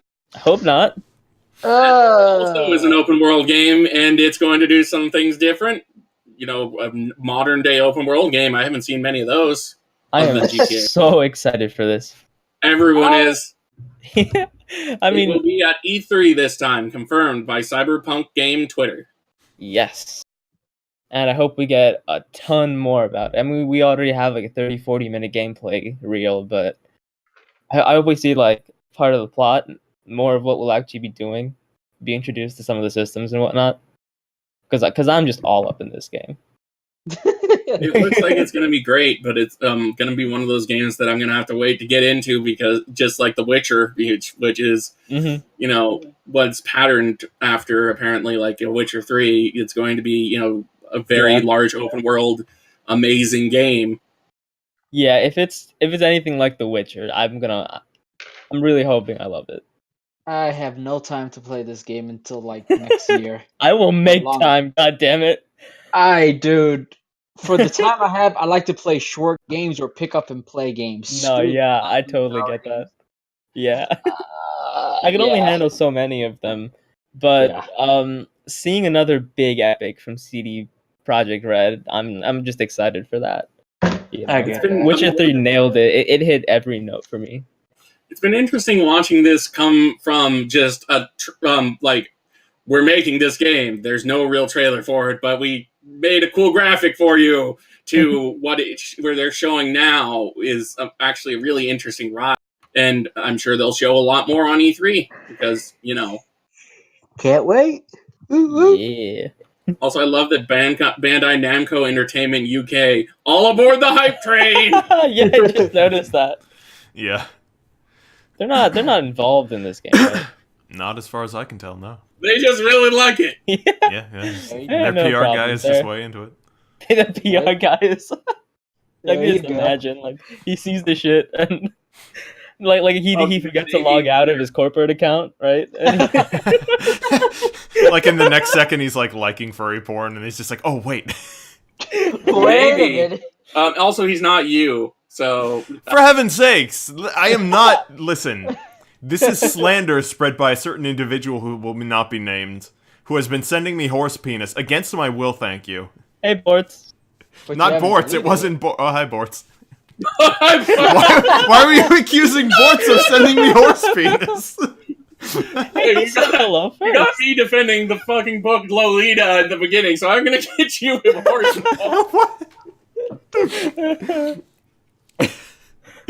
Oh, for heaven's sake. No.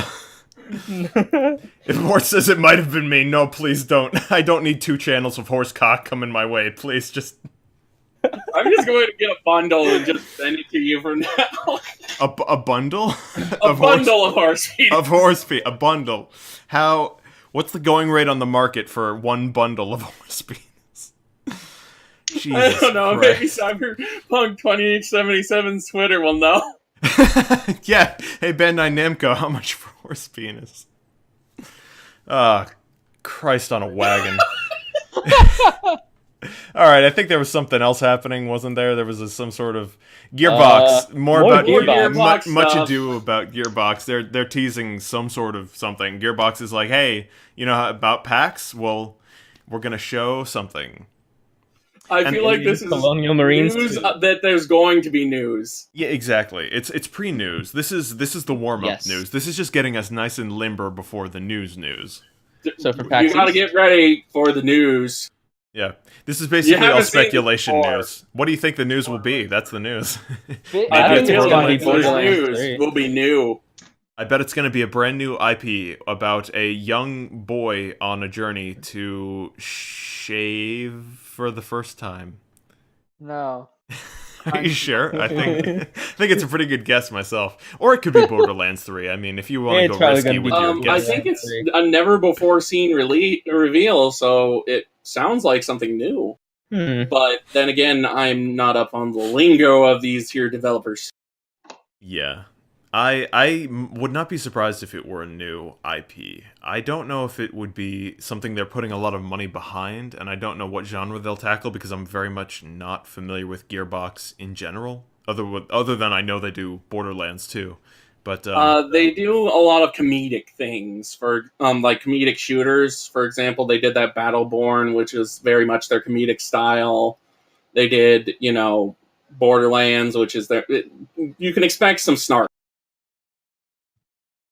All right. I love how everybody shut up about that. It Like, says, oh, it snark. says whoever's desktop we were looking at, not enough tabs, pleb. But yeah, I'm going to go with what Luna's joke here. Maybe it's a good Duke Nukem, never before seen. Oh. So many people who love Duke Nukem 3D are going to hate me for that. do Duke people love Nukem. Duke Nukem 3D? Yes, I think- they're like LGR on YouTube loves the freaking game and tests all his computers with it. He has a Duke Nukem sim. Here. Yeah, Well, if that's all we have on Gearbox, yep, that's it. let's move on to Skybound. Right. Skybound puts down The Walking Dead. Terminate. Yeah. Game So contract. this is not the TV series. It's not the book series. It's also not the Telltale series. This is This is Overkill's Overkill's Walking Walking Dead. Yeah. Yeah, it's what is it? An online? It's like Left 4 Dead, except for Yeah, Left 4 shitty. Dead clone. Yeah, okay. So it was supposed to be like a survival game. yeah, it's a survival horror Survival, game. where like you work with a bunch zombie, of right? And yeah. ironically, the title has now been Left 4 Dead. But Dun dun dun. oh, Yeah, oh they boy. pulled it off of Steam and pulled it from store shelves. It's canned in not just it's a canceled release game, which is weird. yeah, Like, Yeah, it's not even nice like game. game as a service. It's a game you can buy, not anymore, but you could buy. It's yours. You own it. But now it's dead. Yeah. They said Overkill's The Walking Dead did not meet our standards, nor is it the quality of what we were promised. This is code for shit. Yeah, this is To the be code fair- for no. This is code for not only is this so bad we don't want to sell it, but we were so surprised and betrayed by the developers because they deliberately say this is not the quality that we were promised. Like Right. they feel slighted, and Hold on. there's some sauce under the hood. Did this game even come out? Yes. Yeah. Yeah, it Okay, did. it's a game that came out. And then Yeah. Un came out. Yeah, it literally Out and came back out. in, Like, yeah. I haven't heard of a game What happened? coming out What do you like mean this. Came out. How does that work? Well, As in, you can't sucked buy it back in. anymore. It's even the used copies are being pulled from stores. They shat it out and they sucked it back in. This is pretty clear stuff. They groundhogged it. Like it just peeked its head out for a little bit and then right back in. I actually met some people who enjoyed this game, but and I've watched reviews that said it's almost good, but honestly, it wasn't worth fixing, is what I heard. And Yeah, it was so Now- bad that I feel Invest your bad money. that it's gone and you can't play it even if you wanted to. I hate that. Yeah, they clearly did this so that it wouldn't be a continued blight on their standards of quality, I suppose. But it really does kind of. It isn't good for us. It's only beneficial for their PR, or what they see as beneficial for their PR. Also, I think Overkill puts in their games like live events, so it's technically a game of service, but it's not, because you're still playing the same levels over and over again, but they have like extra XP weekends or something like that, So, Overkill is going down hard. This is like, the Grim Reaper is basically slowly inching towards them, and Skybound is like running for the hills, taking their contract with them. Yeah. I feel bad because they were a good dev when they started. What else did Overkill make? Payday 1 and 2. Oh. Payday 1 was a massive success and just good, and Payday 2 was a massive success and good until they got under this like new management, which put loot boxes in there, and it was horrible. And then they fixed that, and it was good again. But then apparently there's embezzlements going on or something. I don't know. We're probably going to report on them very soon. Well, all right. Didn't seem like people were buying this, I guess. Nope. It undersold a lot because of bad reviews. Mm-hmm. I just always hate, what if I liked it? I don't know. I mean, if you bought it, you could still play it, right? Like, the servers are gonna be shut down, so no. Yeah, it's an online only. It was online only? Basically, you can play with bots probably, but wait, but it wasn't. It's 4-player no matter what, like Left 4 Dead. Oh, okay. So, I'm pretty sure there's a single-player mode where you can play with bots, but it would suck. Yeah. That sucks. It's one of those. It's not technically multiplayer only, but it's multiplayer only. Yeah. Right. Next so on the I would docket- say buy it while you can, but it's too late, and you don't have to buy it, and you don't want to buy it. Yeah. Yep. I guess we're gonna keep going down the list of studios. Next up is Nexon, which apparently just got I think they're being bid to be sold. Yep. The founder is selling 98.64% ownership of his company. Mm-hmm. And EA, Amazon, and Comcast joined Marble and Kakao by submitting bids. What is Marble and Kakao? I think they're Korean companies. So like an investment firm? I'm guessing they're probably other MMO developers, but I'll look them up while you guys talk. So Nexon makes MMOs. What is their body of work? What do they make? Well, Vindictus, Mabinogi, and a few others. So all games I haven't heard about. You haven't heard of Vindictus and Mabinogi? Jeez. That's I actually haven't. Yeah, they make a lot of games, a lot of PC games, I should say. They seem to have Arcade under their belt. Yeah, and a Arcade. I mean, I know what that is. L-Sword was the thing they made. made. Final Fantasy 14 was something they had a hand in. I think so. Basically, Need for Speed, MapleStory, Korean developer, other than the one that made. And they made Terra. Okay, I know who they are. Yeah, I played a few of their games. They've released so many games though that I can't really say they made more hits than flops. Honestly, this is quite a list. And they have Project Barbecue? What is that? I'm rolling over Project Barbecue and it turns into Tree of Savior. Tree of Savior. That was an earlier... friends, I tried it. Yeah, it's... Tree of Savior was supposed to be a replacement for Ragnarok Online because that... Didn't it shut down? I don't remember. The American version shut down, I think. I think Ragnarok Online went offline, It was to be a more... up-to-date Ragnarok. Like, it's fake 3D in that, it's 3D, but it pretends to be 2D. It's weird. You mean like, is it at all like a not Reciteer, Chantilly's? I think it's more like, I think the head sprites are 2D while the bodies are 3D. It's weird. Oh. And it like mimics 3D with the bodies too, so it's very much like Guilty Gear. You know how they have that whole like pretending to be 2D but they're actually 3D thing going. And also, you can ride giant hamsters. That's the only reason why I even looked at it. Wait, so Of why does course. Project Barbecue link to Tree of Savior? I mean, Project Barbecue must have been the working title. Like, it must have been the behind closed door. I don't know how. I don't know how they got from barbecue to Tree of Savior. I guess they're getting barbecued. Yeah, really. Bloody hell, they just predicted the... Yeah, but they've had their hands in a lot of things, and I find it... it's interesting that Amazon is making bids for it, too.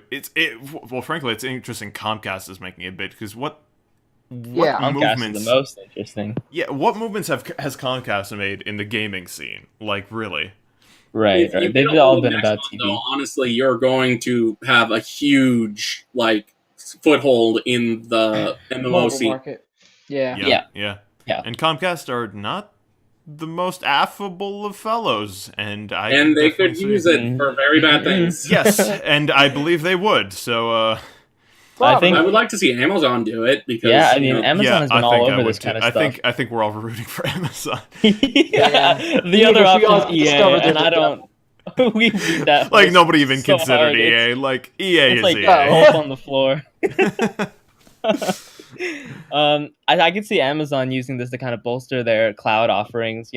Like they get a gigantic MMO MMO developer to be using Amazon Web Services, right? And there you go. That's like the biggest advertising you can get for your cloud services. And it wasn't Amazon that was developing that big MMO Western They have their own themed engine game. and all that good Yeah, jazz. that we talked Yeah. about. That kind of seemed like a tech demo for Uh-huh. their new game engine and whatnot. Yep. Yeah, that one. And I'm looking at Kakio, and they are a social media group in Korea. They have a social media app on the mobile, so they're really boring. Really boring. Let's see, video games. One second. They have made Kakio games. Okay, that's not what I want to see. They made. They did publish PUBG apparently in some places. Okay, interesting. Alrighty. Also, they published Black Desert online somewhere. All right. Okay. So they're not This is just from total Wikipedia, strangers. by the way. So grain of Okay, salt. they're not like total strangers saying, "Let's buy an MMO studio." Oh yeah, no, yeah, no. Very few, but yeah, they're mostly a social media company. Okay. Yeah. Mustache. So yeah, that's go Amazon. Honestly, I'll just root against Comcast and just leave it open like that. EA buys it. Would you take EA over Comcast? Sure, why Right. not? I mean, I've got no huge stake in Nexon itself, so if EA takes it, like I'm not really losing any IPs that I hold near and dear to my heart. You know Okay. what I mean? So Okay. if I EA had a takes fondness it- for Vindictus, but it kind of screwed up in making the game like easier. So like all MMOs, so I kind of lost it. I'm down for shafting Comcast at every turn. like in a sexual way or in like a. Why not both? Maybe it's a hate, I a mean, hate okay. relationship. And Charlie calls me the perv. It's that. We're not perverted. This is a clean Christian stream. This is not a single sexual comment was uttered. Ever. Yes. Not even about the Switch, which is 2 years old. Oh, we're going to that. Yeah, okay. So I'm just gonna skip Sony, huh? Yeah, we'll get back to I it. mean, that's a, yeah. Well, I, I mean, Okay, I so the was Switch scrolled is 2 down too years much. old. I'm sorry. But we can do Switch and then Sony. So Yes. oh, okay. Talk about the superior console first. Oh my. originally released March 3rd, 2017, still exploding with sales and topping the I charts. like that picture. That picture's cool. That is a nice picture. I like that too. That's very nice. Oh, it looks tasty. I kind of want to just nibble off a chunk of that flame. Is that food? The flame? It is. I It don't is. think Look, food. it's confectionery something. Yeah, look at that. Are you sure? It could be plastic. Diabetes. Well, I mean, I'm I sure the mean, whole but- thing is, but listen, don't crush my dreams, all right? Let a little boy dream. Jesus. Don't eat it anyway. Yeah, I probably will. Could you a little And more- does anyone remember 1-2 Switch? Oh, I do, only for Ooh. how silly I don't. it was. I I don't do. remember anything about 1-2 Switch because it didn't was buy it. so lame. Oh, I didn't buy it either, but Yeah, I remember yeah. it being a thing. my Launch game. friend bought it. How'd that Your go? friend's Sorry. dumb. Poor soul. Yeah. You played Oh, it for boy. what, 10 minutes, and that was the end of that? Kinda. Like, oh, that 1-2 was- refers to the average amount of minutes you'll spend playing it. 1-2, switch to the next game. Yeah, It basically. should have been a free demo, just like Wii Sports, Yes. and then people will be like, "Oh, Yes, this yes, is great." yes. It should have been like free People and will installed. get, interested in the IR camera a little bit. They'll get interested in the Or at least HD sold it for Rumble. free. Right? It's like the $20. perfect sell for what the system's capable of, right? Right. Yeah. It's And then just charge Wii full Sports, but in a party game format. So Yeah, it's like why wasn't it free? it was $50. Oh, Jesus Christ. boy, howdy. Yeah, that was a... Oh, for a while there, the Switch was nothing more than a Breath of the Wild machine. I didn't Yeah, mind, really. but now it's something Well- much greater. So Well, nobody did, because it was Breath of the Wild, and that game was amazing. I have over 10 Yeah. games on my Switch, and I'm amazed by that, and I've only had it for like half a year. There's a lot of games worth buying on the Switch. Usually a console, I'm like, I'll buy a console when it has 4 games I want. And then all of a sudden the Switch had 10. yeah, and also just rebuying games to play them portably. Yeah. Yeah, like I bought Stardew Valley again, and that shit. I played Yeah, it so same much here. more now that I could just take it with me. Yeah. Yeah, it just There's makes no things a good lot more Harvest Moon game accessible. on the Switch. Yeah, I was Light of playing, Hope is trash. I was playing Atelier. What was it? I was playing. Yeah, it was actually Rorona. I was playing Atelier Rorona on my PS3 because Luna recommended me the franchise, and I'd never played any of them before. And I played a good 6 hours of it, and I was into it, but it kind of dropped off, and I didn't play it a lot more. I got it for the Switch, just the same game, Atelier Rorona, although it's like RX. Now it's like Yeah. a sort of remastered, a little bit extra kind of stuff going on. Probably just has the DLC. Yeah. And yeah, no, I've been playing it basically at least once a day, and I'm way into it now. And it's all just because of the Switch's portability and just how easy it is to go on and off. And I don't have to worry about save points on the PS3. I can just put it into sleep mode if I'm in the middle of something and pick it. The sleep mode is the Switch's saving grace for me. Yeah. I adore Yeah. the sleep mode on anything. Just makes things so free. Yeah. It actually Right. gets rid of a lot of anxiety. Yes. Shit, I have to go Yes, to the next thank save point you. and the next. Yeah. yeah. Thank you, because there are so many times where I'd be at a save point, and I'll have to think to myself, okay, let's estimate the amount of time until the next save point, and do I actually want to commit the time sitting here to get to that next save point? And sometimes the answer Yeah. will be no. Will I get a grunty? Nice. That took Will me a I while. get a grunty that I must escape? So I haven't really been playing much games on my PC, but everything else I've been playing games on my PS4, my Switch, my 3DS, right? It Still all has light. sleep modes. And so now I Yes. think when I go back and something big comes out on PC and I'm just playing that, I'll be like, why can't I put this to sleep? I have to close the whole thing, wait a minute for it all to load back in, and You know, I've never Now it just actually seems tested cumbersome. that. Can you put a PC game to sleep? I mean, your PC can. you go to can put your PC to sleep and the game will go to sleep Yeah. with it. Alt tabbing Yeah, okay. often pauses a lot of games. Some games run in the Yeah. background, but I think I don't know if this is the case for every game, but Special K. Yeah, I know some games straight up force crash. They have a heart attack when you shift Oh, yeah. out of them. Sometimes they do that, but I think I know for a fact that Special K has an option to force the game to continue running in the background if you alt tab. I wonder if there's the converse of that, where it'll actually force it to halt itself temporarily, or maybe that'll cause crashes. Who knows? But it's an interesting thought, and I would be I'd be very very into more PC games implementing something like that, or implementing a very natural quick save kind of thing, where it's just Yeah. all right, you save your immediate position here and then close out the entirety of the game, and you can boot it A back lot up. of- And RPGs like a save have been state. doing that recently. A lot of shooters do that too. Oh, okay. The quick save thing, just F6 and there you go, done. A lot of Oh, things yeah. are, embracing the quick save, but then there's other games that are like, no, you must know my vision, and you must No. save where I tell you to save. yeah, No. And also, it's cheesy if you could just quick save right before the challenge. It's a video game. Let me enjoy it how I want, damn it. No. Unless you're going to be one of those games where you delete my save when I die. My Ooh, vision. brutal. Yeah, a few of those games do that. I was like, no, not playing you. Yeah, every console So from my now on needs a erroneous sleep button. Yeah. So what is... skipping. I Oh, was you going to want? ask, what is everybody's favorite game on the Switch? Oh, Oh, yeah. okay. That's. Hyrule Warriors Deluxe. Yeah. I do like Rex- Hyrule Warriors a lot. Rex, I wish that it had a little bit more power for multiplayer, but yeah, it's still good enough in multiplayer. Yeah. As long as I'm not playing like 60 frames per second games first. Yeah. Yeah, exactly. But I don't notice the slowdown that much if I'm not playing a 60 frames per second game first, so, you know. I can get through it, but I definitely notice it quite a bit. It would, if the Switch gets a hardware revision that actually ups its power at all, that's one of the first games I'll test on it just to see if it can actually hit a stable. Heck, if someone hacks overclock in there, I'll be like, Hyrule Warrior. Well, there technically is, but it's a bit dangerous. Yeah, it's not fully stable yet. How about you, Berto? Oh no, it's Hyrule Warriors. Oh, that's interesting. Good.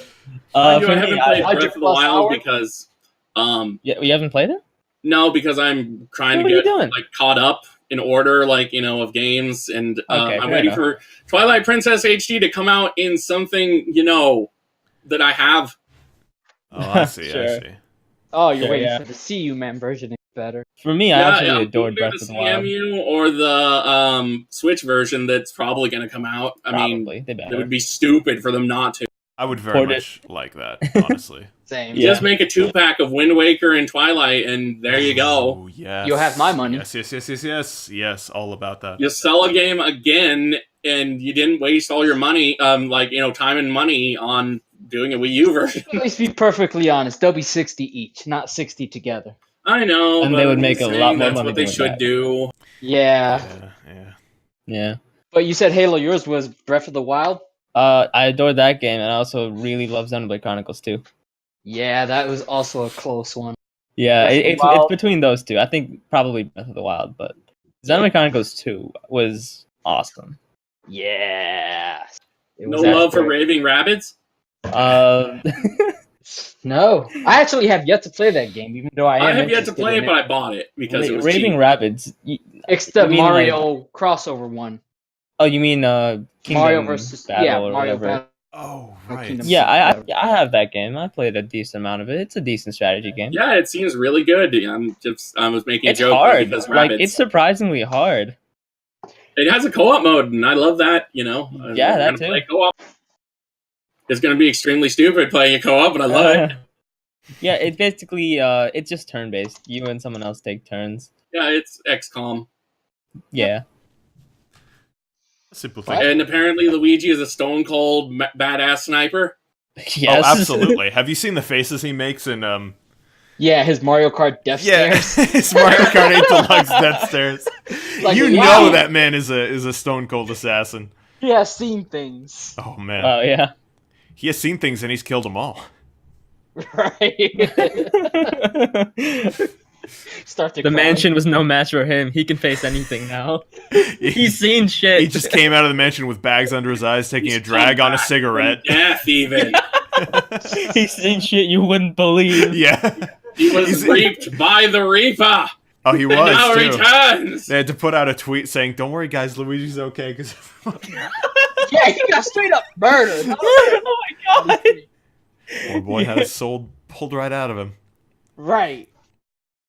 Like, I would have imagine loved if like Mario came by with a poltergust and sucked him up after that. Or Egad or sucked anything. him back in. He's already wearing the poltergeist and accidentally flips on. He like flops dead on this power switch. His soul lifts up and comes back into him. That would be... Oh boy. But what about you, Brick? What is your favorite Switch game? Swatch. Brick's dead. Brick, Gotcha. no. Roger Dodger. Got it. We're gonna have to get on that. I'll Wait, get the has he just poltergeist. been dead this whole time? It's Yeah. Yes. entirely possible, yes. He spoke like once. Yeah. I just realized. Mario Odyssey is a groundbreaking return to form to the more open world Mario 3D titles. So some people don't like it, but I'm saying it's a return to form. I found it okay. I think Mario Galaxy is still better. Yes, I mean- love Mario Galaxy. Yeah. I mean, It's I very think much I a think speedrunner's Odyssey. game, though, I've noticed, because you can break that thing over your knee. I think with Odyssey, I think it just needed to be a bit more rewarding. Yeah, all of Yeah. the challenges, they could have combined, like, all of those challenges down into a fifth of them and just kind of iterated on ideas more and given more to do per Yeah. challenge and made the moons, I think more so. meaningful. Yeah, like I should feel genuinely like proud and happy when I get a moon, right? But it's like I Yeah. can buy 10 of them at the store. It's like what? Exactly. And sometimes you'll turn the camera accidentally and see a moon just sitting there and you'll be like, oh, I guess I did it. And then You you'll mean- just go over and get it. Yeah, like quite literally, they just give them to you everywhere, Yeah. and that kind of devalues them. Yeah, the whole point was be able to, make progress even in portable. But holy shit, when I get 20 moons in 10 minutes, Yeah, guys, I think you overdid it just a smidge. a I bit. think they were trying for the, ooh, piece of candy kind of route. Yeah. No, but it's like, never. yeah, but it's like sometimes I don't even really earn the candy. I kind of just walk up to it. It's because like, Yeah. right there, someone just Exactly. like, here, take a piece of candy. Or Yeah. ground pound this shiny floor. That But obviously. it's like I like the small like micro challenges, where it's like, oh, how do I get from here to there? Yeah. It's like kind of difficult, it's very quick, a few minutes, but those are fine. I just mean when you can literally buy the moons at the store in bulk. Like I think Yeah. that's where there's a problem. Yeah. Oh, but They come made it on, you way can dress Mario up in various hilarious outfits. You can see his like pepperoni the nipples. N64 outfit. Yes. Yes, I love that one too, and I hate that I Yeah. love it because it's playing entirely on my nostalgia, and I'm just like, I Yes. don't even think it looks that good, but I just remember, I remember loving. See, Mario 64 was one of the first like 3D games that I remember loving, and I ended up falling in love with just the look and model of Mario. Just like it felt like it would, like it looked like it would feel good to hold and play with. You know what I mean? If that Why makes do you any have such sense. square nose, Mario? Anyway. Nose. But yeah, it's, and you know what's especially unsettling about the Mario 64 costume is that it behaves in the lighting engine the same way as everything else. So it gets wet and you see the shine on it, and suddenly it's all this polygonal blocky model that you used to have like these rough textures on that has like this HD bloom and shine on it. And I'm just like, oh, you are disgusting looking, but I love it. Beautiful. Yeah. Yeah. There was a mod for Mario Odyssey that I streamed a little bit of called Super Luigi Odyssey, and all it does is just supplant Luigi's model with Mario's. And they So did you run the mod on your Switch or via Yeah. the emulator? How does that work? No. So On the- all custom firmware, I want to say all custom firmware on the Switch supports ROM-FS patching. Ah, I'm Yeah. gonna have to get into that. That's Yeah. It was very, very easy. I was very surprised and impressed, but yeah, you just drop some files in there, and the game's like, okay, based on this directory you have set up, I know where to place these files when I run the game, and so it does that, and poof, there you go. It just handles everything. No extra loading time or anything. Not that I could see. No. Damn, that's Yeah. awesome. Yeah, it was tasty. Yeah. Okay, Thanks, Dylan. But yeah. the Switch is Like awesome. for you. Which is cool. Actually, Let's go back to that PS4 business now. Yes, let's I try accidentally it. skipped one. Sony. You go ahead, Berta. Yeah, so Sony demands over 17 grand, 16 grand and some change for damages from a man selling $800 broken, some change. broken jailbroken PS4s. This guy sold PS4s with games on it, and he got Yes, a sued lot by of- Sony. It's Amazing. clickbaity because a lot of sites went just for selling jailbroken PS4s, but Yeah, they no, don't it's include with the part- games. Yeah, They stole it's like with that's the system, important with part. the games. Yep. That's a big no-no. Yeah. Sell the system jailbroken, sure, but not the games. Yeah, you Yeah, can't yeah. do that. And So where was he selling this? where was he selling this? Was it like an eBay listing or something? I want to see. kind of assume it might be, but okay, so he had apparently multiple His own channels present on his website promoting pirated games on his console, so he may have had his own dedicated website that was selling.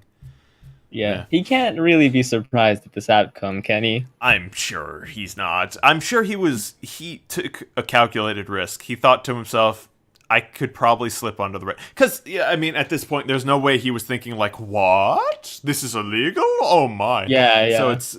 I think he took a calculated risk, and he's basically just kind of sitting there with his head in his hands, like, well, shouldn't have done that. Right. Yeah. But So- you see, he's just a black kid who made $1 million Oh, in God. one day. Do not. Oh, God.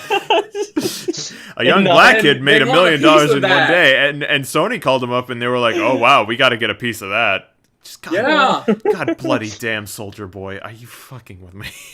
It'd be great That if guy- this was Soldier Boy. That guy absolutely fucks my nuts apart, dude. Every part of him is just like, That was... just like absolute sandpaper on my very soul. It's just fucking... He's so stupid! Anyway, we're not talking about him. Right. But yeah. Okay, so a few details. He's being charged $800 for every 2 PS4 sold, $200 for every game, and $3,500 for court fees, which all adds up to $168. And so apparently they're also ignoring listings he had where he had jailbroken PS4s filled with 170 games. I think. Yeah, apparently Sony was going quite easy on him and kind of I ignoring feel like him. Sony's being nicer than they should, I honestly. think Yeah. so. I mean, Yeah, I think... I would assume this guy that he would have had to eat rocks for a living, and then I would have poked his head on a pike and used it as an example. Kind of like Honestly, I Nintendo think did they're with just that going, guy. We're never going to get more than 16,800 from this guy, so might as well just lowball. exactly. No, more than likely he's just gonna file bankruptcy. I doubt the average person has 17 grand in their back pocket. right. He'll be on some kind of plan to pay it all back. Uh, Yeah, Again. Yep. Sony's twice as nice as I would have been. Yeah. They could have I'll gone tell for more. A lot more. Again, this guy would have been eating rocks for a living after I was done with. This is like easy pickings. Yeah. Yeah. I mean, it's With flagrant and like right there. He got off with like one involuntary ass fucking thrust. That's it. Another thing is he refused to attend the court date. Just a single cheek poke, that's all. Yeah, just a little spread. Refused to attend the court date, so they defaulted. they just tongued the button a little bit, and that's all. Yeah, you get someone into the cup and like you do it once and leave. Yeah. What do you do to that? Quick in and out, like a prostate exam. It's fine. Say you hired a prostitute, right? Where is You this once and going? left. No, just consider how confused you would be. I'm sorry, Pia. Go on. God damn it. Okay. He apparently didn't even show up to his court case, and they defaulted on, you know. Yes. He was he was not showing up to court cases. He was not responding to messages. He just ghosted, which doesn't work. I don't know if he not didn't when quite you're not know when that, you but yeah, taken to court. No, like Sony isn't Not your when ex. you're tonguing a button. What, you've never tongued a button and ghosted? I think. Anyway, that aside. Oh boy. But yeah, he knew what he was doing, and he got slapped, and that's basically all that happens there. It's only when I showed you my penis. Answer me.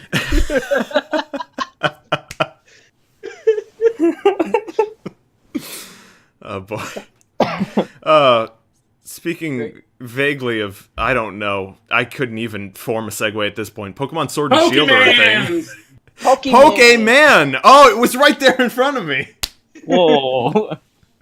Because we were talking about Pokemans is coming out. Yeah. And they got new ones, and they're cute little critters. And what's special about them? Wait, what is this? Why is this here? There's a new Pokemon. Yeah. That's about it.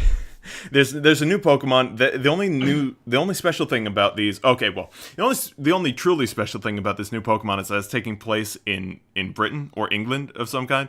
Yeah, it's like some variation. It's the mainline console Pokemon too. Yeah. But That's like, pretty special. I'm sure people have been exposed to the memes. Yes. There needs to be one covert Brexit joke in here, and I would be very pleased. I would be surprised if Pokemon had the balls for something like that. That would be amazing. But that would be spectacular. I would not be against any of that. I would buy another copy just because. Yeah. I'd buy 2 copies and then separate them in homage. It looks very pretty from a person who doesn't really, care about Pokemon. No, it looks fine. I do actually like the art style. I think it matches the series and the tone fine. Yeah, I think so. It's like, But it's not Detective Pikachu levels. Oh, you mean the movie True. Detective Pikachu, where everything's Yes. way too hyper-realistic and it looks like you'll choke on Pikachu's fur just by looking at it? Glorious. yeah, And everything looks wet. Oh, that's right. Everything looks way too glistening and moist sometimes, and like in the movie or what? the Detective Pikachu movie. Yeah, Have you know what they Not did, see right? the Like, trailer, Halo. when they're making that film, they literally like Googled realistic Pokemon and found an artist who had an entire gallery of like realistic Pokemon he drew that looked like. I remember that, and that's what I thought of when I saw the Detective Pikachu trailer. Yeah, and then they literally hired that guy. The first guy they found basically on Google saying, "You do a realistic Pokemon, come here, be our art director." Nice. Wow, really? Well, I mean, Yeah, I'm actually. happy for that guy. That's quite the He just the like straight exciting up landed a opportunity. Yeah, I know. Yeah. He just That's funny. funny. All of his designs are literally a fan who drew a bunch of realistic Pokemon sketches and got hired for an official film. Yeah, but it would be Amazing. interesting if they actually played to this horrific angle that they sort of have going on here. And like it is Detective Pikachu, right? So they could actually play like a semi-gritty story, and like maybe the Pokemon worlds they can cast in a sort of slightly off-putting light. I don't know if Nintendo will allow whoever's making the movie to do that, but Detective Pikachu is very much a buddy cop, Yeah. as far as I can tell. That's And- disappointing. It's funny. I'm gonna watch it. Everyone's Same. gonna watch it. I'm gonna watch it only because I want to see the more horrific looking Pokemon, and I love it. Like, if these Pokemon just look normal, I would not care. Pikachu is Deadpool, confirmed. Come on, guys. You all gotta see this. Right? Oh yeah, Ryan Reynolds. Ryan Reynolds Ryan is Reynolds. doing the voice, isn't he? Yeah. Pikachu is Deadpool. I love you that, go. Jiggly. We live in a universe where we can say that sentence and have it be accurate. Okay, tell me that this Jigglypuff is not Luna. I love that. How do you mean? Let me take a look at this. It's totally Luna. Show it on a. Is that Oh my god, yes! Look at I love that Jigglypuff. Looks like it would like open its mouth and have a voice like, "Hey, you come into my bar, I know, right? and you give me that kind of sass. You don't listen to my song. You fuck my daughter. I'll have your head." Oh wow, I can really see like really defined reflections in its eyes too. Oh, it's just so unsettling. I love it. Yeah. Oh, never Here's a mind. picture of it cute. Well, cute in air Oh quotes. wow. That is mildly disturbing. I Oh, don't know. yeah. I think that thing's gonna cut me. Like, it's no longer a marker under that mic. It is a knife. You fall asleep. Forts, you say no one asked for this. I asked for this. I am all up for this. I didn't know I wanted this. Right. Yeah. I love how the entire reaction to it was, I didn't know I wanted this. I didn't think you'd. I am surprisingly okay with this. Yeah, I love it. It's just everything I want that I did not know I wanted. Yeah. I know. I'm open to them surprising us. I look at it They and haven't go, "This surprised is." me anymore. They can't surprise me anymore because I've already seen this. Yeah, really. It's everything I didn't expect, and I love it. Yeah.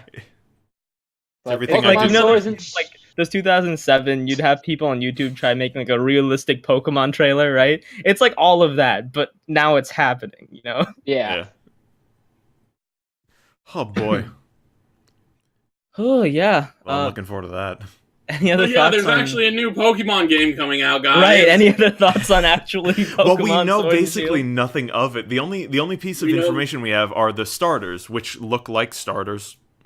Yeah. Yeah. They'll look cool we later. got 3 starters that like have very good animation and cutes Fun and stuff. all the Who are things. you guys picking? And it has very good looking graphics. It's because And it's a called console Sword Pokemon. and Shield. Oh hell yeah. Yeah, who are you guys picking?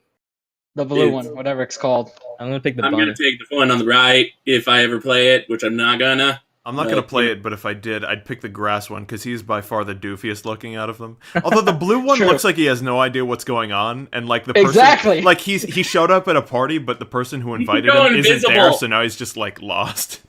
Like, wait, what's going on, guys? He's like, well, where'd you? What? Who are these people? I don't know what game. Or like maybe he just dropped some acid and he's just he's just got that 1,000-yard stare. And the green one's the one who gave it to him, but he's like, I'll never tell. and the bunny's all up in it. Like Yeah, the bunny's pupils are just fully dilated at this point. Like he has no sclerosis. Yeah. Christ. I like this new narrative we got for the Pokemon. Sadly, there are no hyper realistic Pokemon with fur. Yeah. We do have one more piece of information though. Apparently, the second tier evolutions for these Pokemon are all their starting type / fighting. If I'm right about that, has anyone that's seen weird. that? So tired of firefighting. Yeah. Yeah.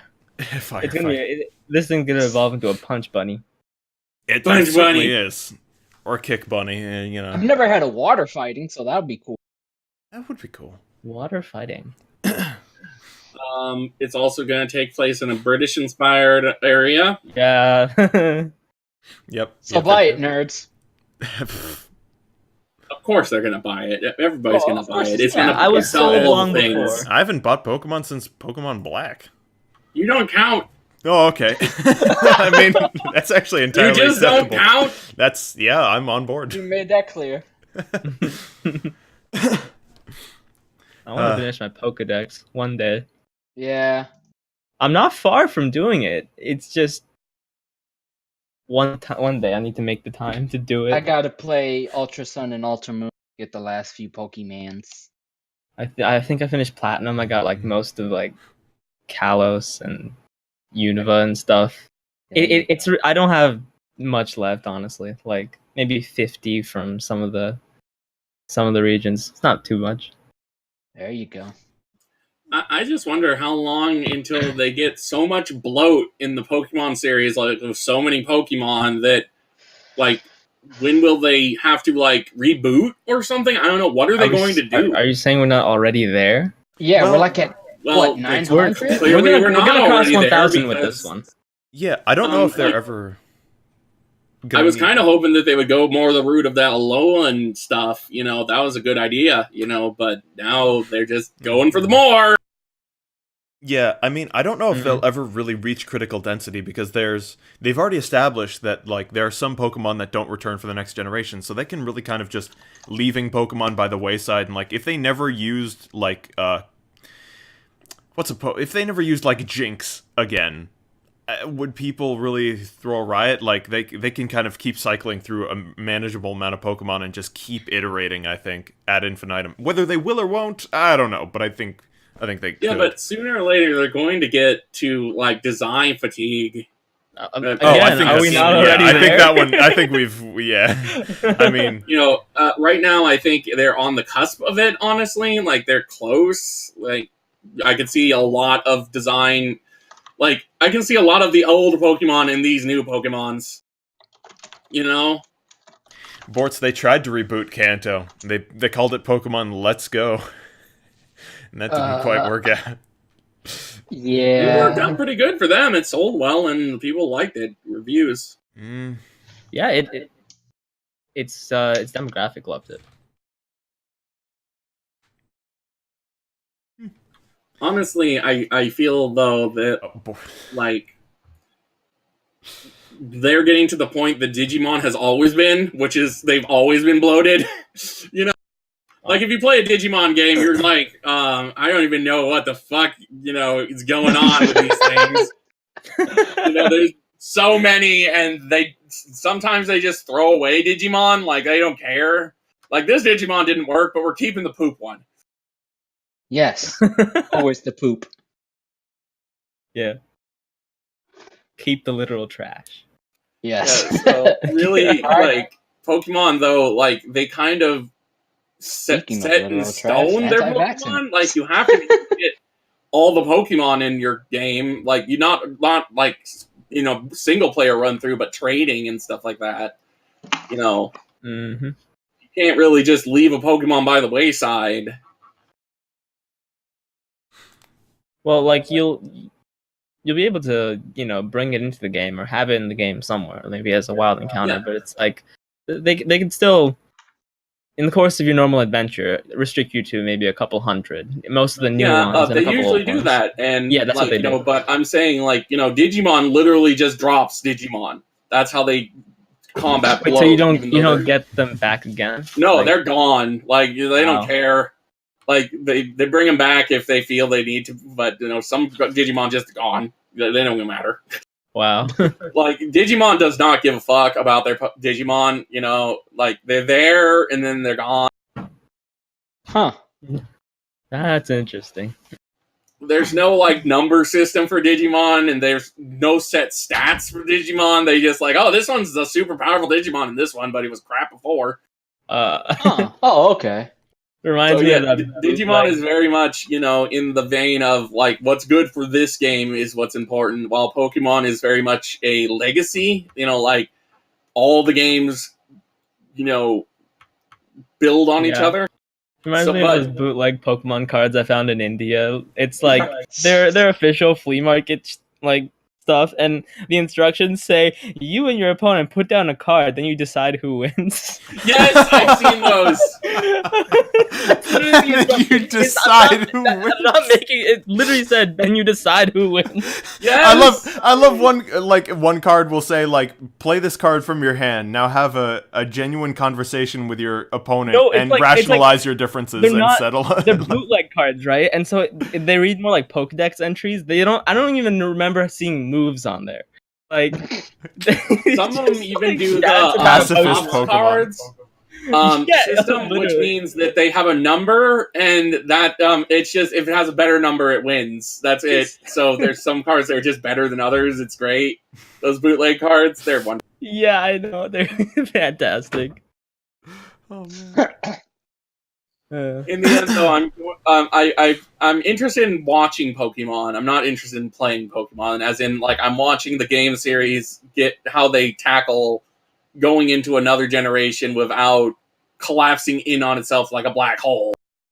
Isn't that what they usually do? What collapse in on themselves every season? Not yet. No, they just reset Ash, basically. Yeah. The immortal child. We don't talk about that. It's but everybody in the chat room keeps telling me to give new Pokemon a chance. No. Which chat room is that? Just flat out, if any of you are listening, no.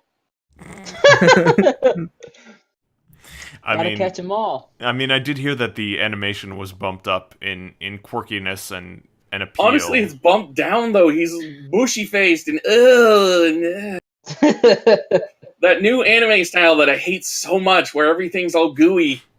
Oh, I love how fluid it is now. I mean, they got a new studio to do it, and they're much better at actual animating. I actually like it. I feel like it fits the general feeling of Pokemon in general, just a little better. Like the games of anime it's a little more lively, but also battles and all that stuff. It feels more alive just because the new art style allows them to be do that. Mm-hmm. I mean, this is coming from someone who has not watched any of the anime since I was 10, maybe. So, but I have seen the new art style and some of the animation showcases, and Yeah, I kind of like it. Kind of dig I it. will admit it's better than the remake What of the is movie, that? which I just posted a picture of. What is that? Excuse. Oh, it's What? That's not real, is it? yes.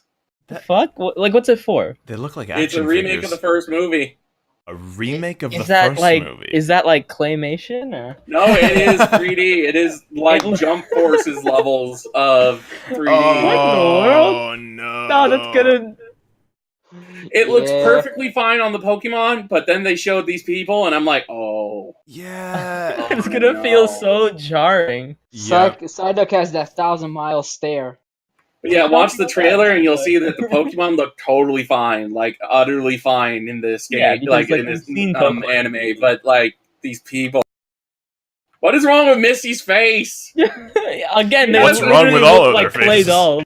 Well, at least the other people have expressions. Yeah, no. Misty At least just Clay has Doll is going to it. be rendered perfectly, right? Oh, Misty jeez. doesn't even have an expression there. Yeah, Like, I is agree that with his Isaac. expression? What? I agree with Isaac. He says, "Look like someone made a fan video with action figures." Like, Right? Yes. Yes. Okay, Brock has his usual grump, and Ash is, for some reason, I wanna really see mad it at in whatever he's motion. looking at. yeah, like I want to see this in motion. I can't. I don't You know what to can in think the trailer in very if I see little it, just- motion, but there's motion. Okay, I don't know what to think. Just looking at this still. I hope it's like this segmented frame by frame pseudo claymation that like the Kirby games have tried, like Canvas Curse and the other one that does it. 100% point to Jump Force's cutscenes and say it's exactly like that. No, thank you. Yeah. Where the non-realistic clash with the realistic. I really like this sassy Mr. Mime though. Like Yeah, the picture above it. he is a very big part of Detective Pikachu, apparently. Nice. Like he really feels like he's sitting you down to give you the rap about something. Like, listen here, Right. little bucko. They're I'll tell you interrogating my him. life story. They're interrogating him. Yes, they interrogate him Wow. with a good cop, bad cop thing, and he's like all weird, and he can't. And they're like, "Just say it," and he's like, "I can't." He's like, he just spells out in the air, "I'm a mime. I don't talk. What about this? Do you not get?" No, he just shrugs at them like, "What? What do you want from me?" Oh, really? He gives them the sauce. He just shrugs in their face. Did you kill that man?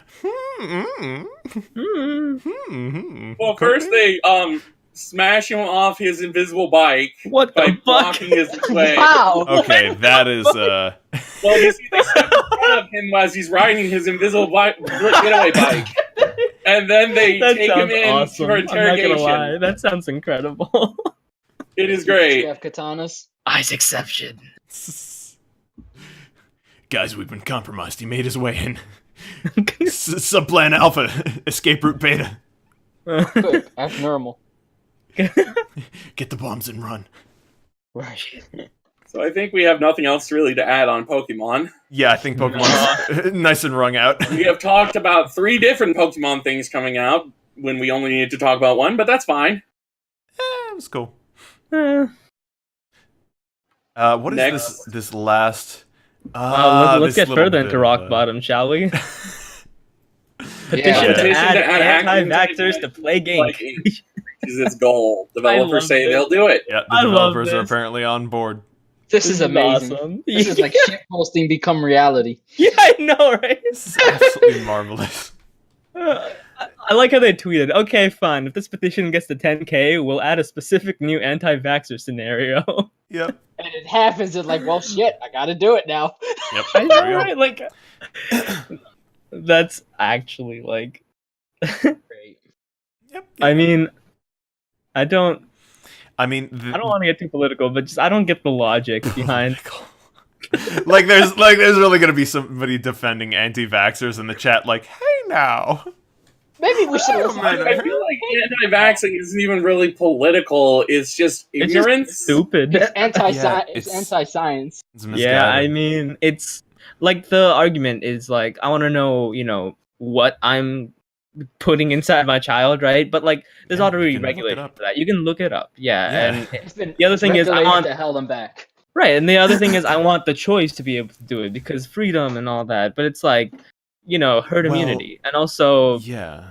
It's Yeah, hurting it's- people who can't make the decision. It's hurting other, like if we're just you and it affected nobody else, like fine, don't vaccinate and maybe die or maybe get very sick, and it's like it's not good. Like I don't want you to be sick, but that's a choice you can do the same way you can deliberately cut off your arm and nobody's going to make that illegal. Like that you can do that. Don't do that, but you can do that. Actually, I'm pretty sure that's illegal and you'll be put in jail for mental instability. Oh, I thought you were going to say might. littering. Just drop a limb. Sir, you're gonna have to pick that up. You have a permit for that, sir? You're gonna have to throw Sir, that away. sir, you have to put that in a receptacle, sir. Designated. Sir, this is a tier 5 recyclable. You need to go to your district. Oh, sir.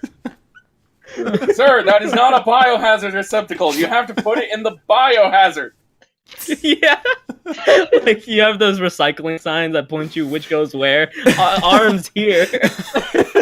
Body parts here. Well, they have a Paper, biohazard plastic, waste arms. sign, so No, but it has to have the descriptors that are like, what goes here? there's Napkins. a PSA video. Just so many people are cutting off their arms and putting them in, like, recycling bins that they have to put a PSA up. Arms go in the biohazard waste. Not in the plastic.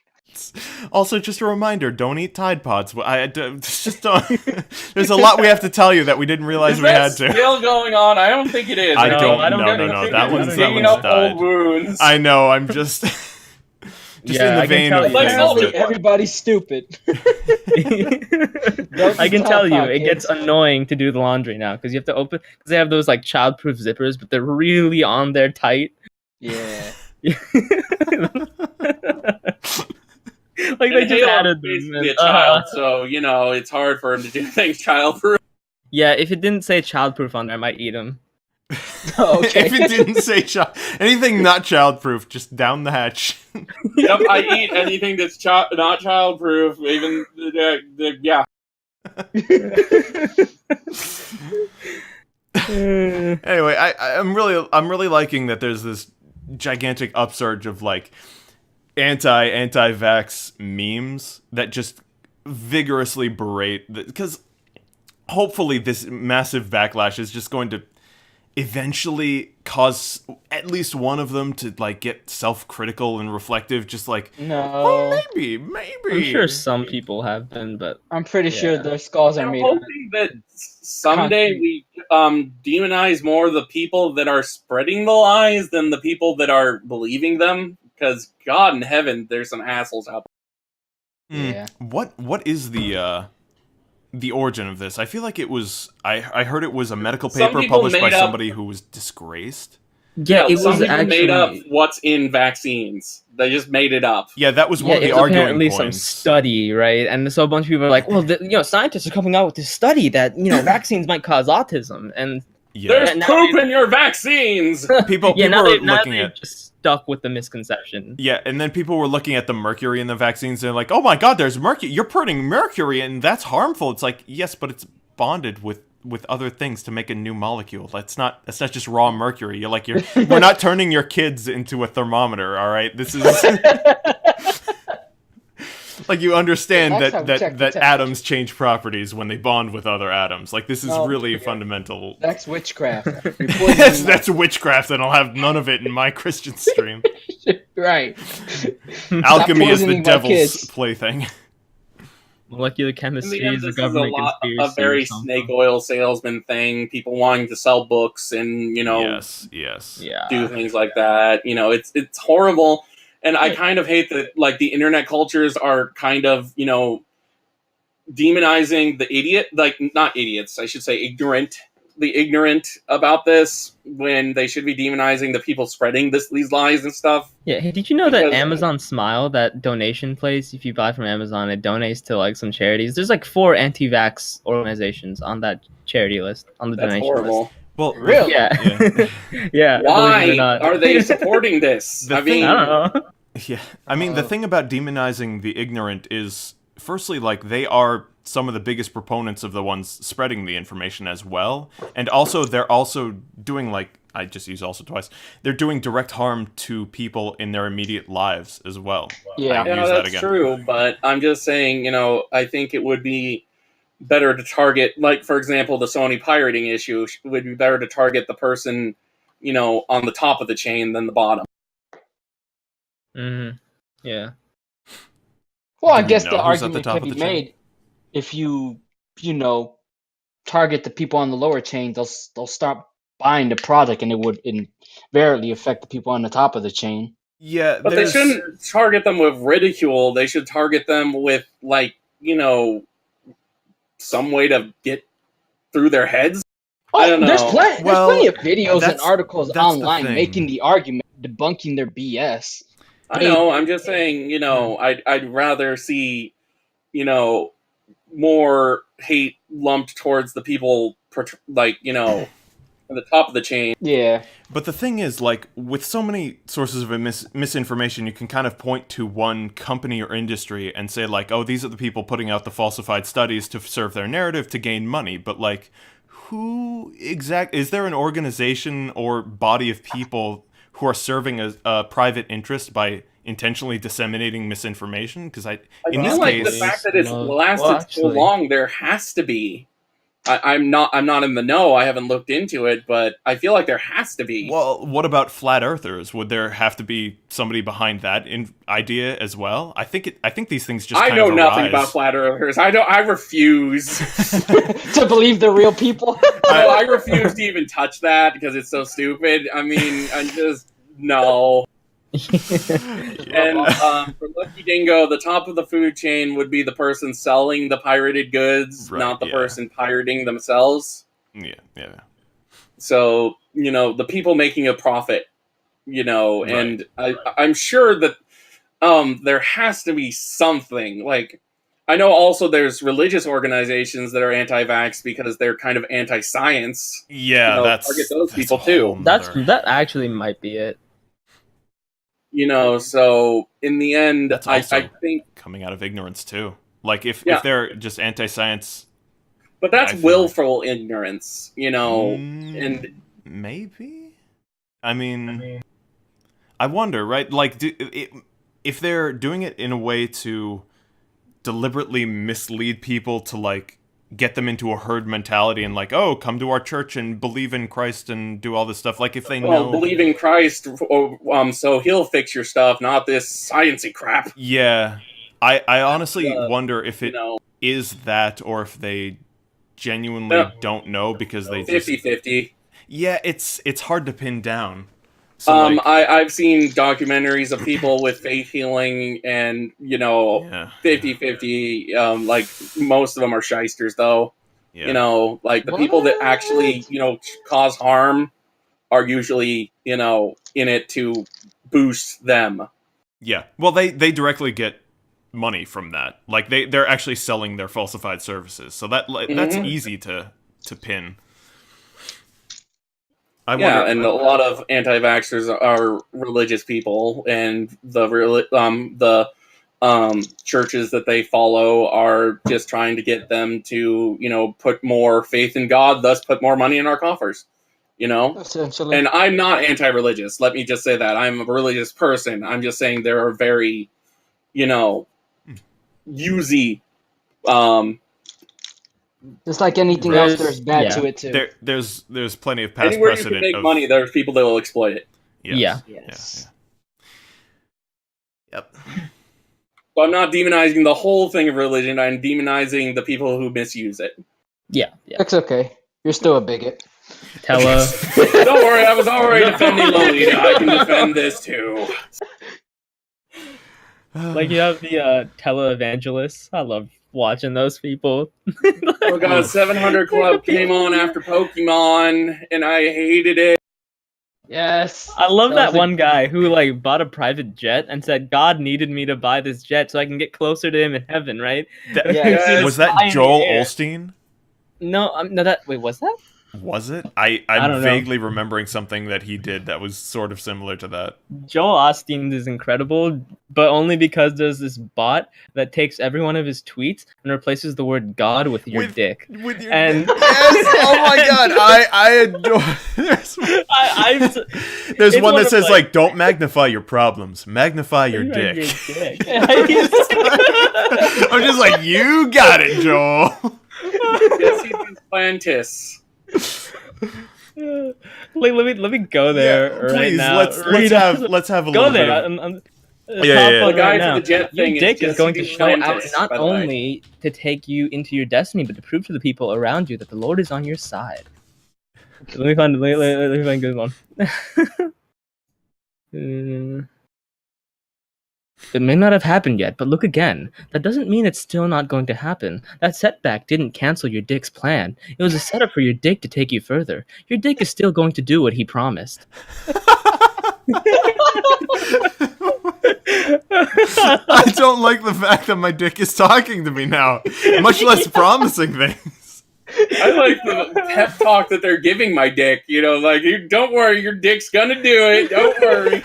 Actions speak louder than words. Show your dick that you trust him. Enter into his rest. Quit fighting everything. Quit My trying to dick has force a it on breast? yourself. Turn it over to your dick. Turn it over to your dick. With your dick has a breast! I love the idea of a businessman just sitting in a meeting and it's just like, well, you know, I don't think I'm qualified to speak on this particular subject, so I think I'll just turn it over to my dick. You may have gone through a disappointment, something that took the wind out of you, but that didn't surprise your dick. He knew every bad break, every injustice, your greatest joys, your greatest victories, your greatest accomplishments. God, this bot is the best. I love it so much. I've learned so much. Oh my god. This is beautiful. Yeah. What if your dick said you needed a private jet? Would you take donations to get your dick a private jet? Oh boy. Yeah. This has gone places. This bot has 2,132 tweets. That seems like wow. How many I need a followers? private jet to be closer to my dick. 25,000 followers. Not enough. Oh, Not it's beautiful. enough It's at about all. to get one more. Yeah. Yeah. It's at Joel Dongstein. Joel Dongstein. Also, hi, Luna. We're talking Yeah, about very Luna. professional things. Yeah. We're being professional and not at all messing up the order of dude. Not at all. Yeah, no, a little bit. I scrolled a little too far and did not mess up the order of the news. We How do did I- just fine. How do I find the? How do I sort by like most liked tweets? I want to see the best of these dicks. Oh yeah. Can you on Twitter? I don't should know. hope so. Well, this one's got 200. Many things your dick asks you to do are not fair. It's not about being fair, it's about passing the test. If you'll do the right thing when it's hard, your dick will make it up to you.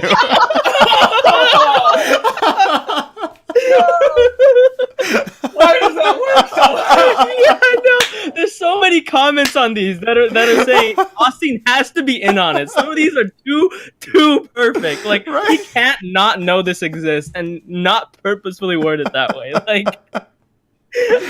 Do the right thing when it's hard. Oh my. Oh, this one's got 353.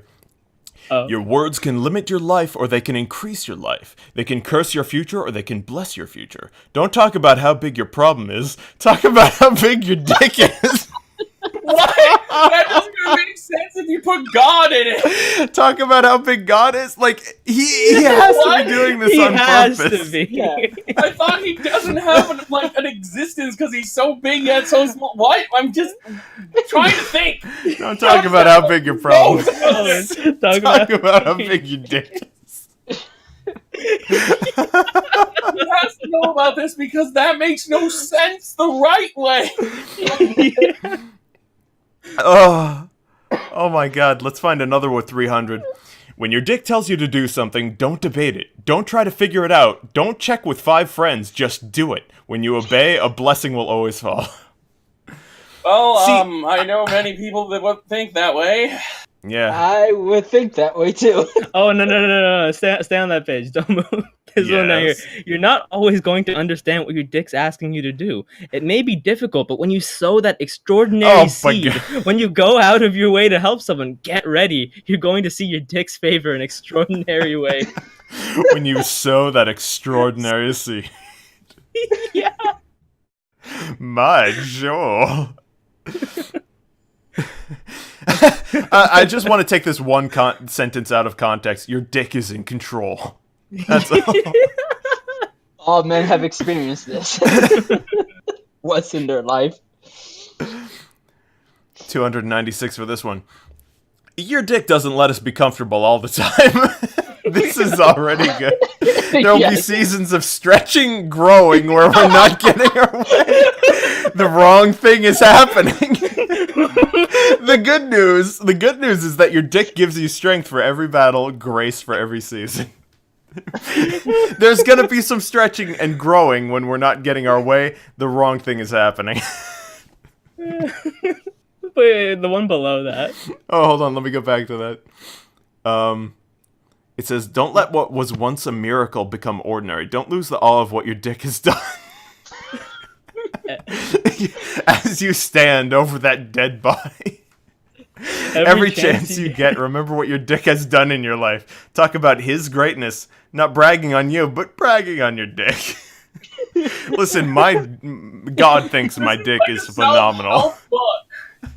It's basically what this is, yeah. Feel more like a man or something. It basically promotes cult mentality and, like, pseudo self-help. With your dick. With your dick.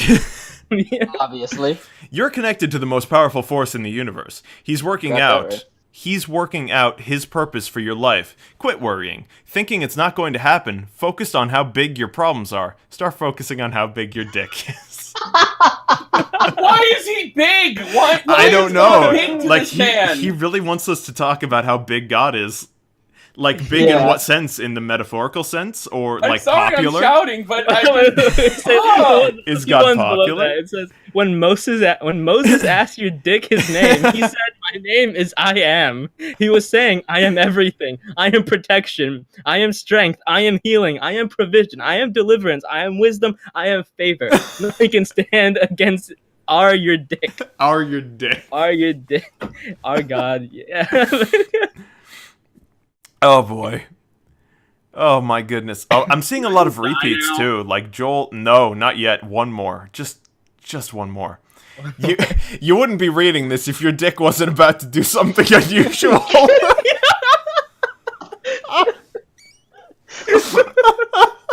Something out of the ordinary that you didn't see coming. Don't talk yourself out of it. You don't have to figure it out. All you have to do is believe. Damn, they didn't say believe in your dick. Yeah, I was... Alright, I think that's like, come on. Alright, I think that's the M. Yeah, we'll be here for hours at this point. Yeah. Good note to end on. Yes.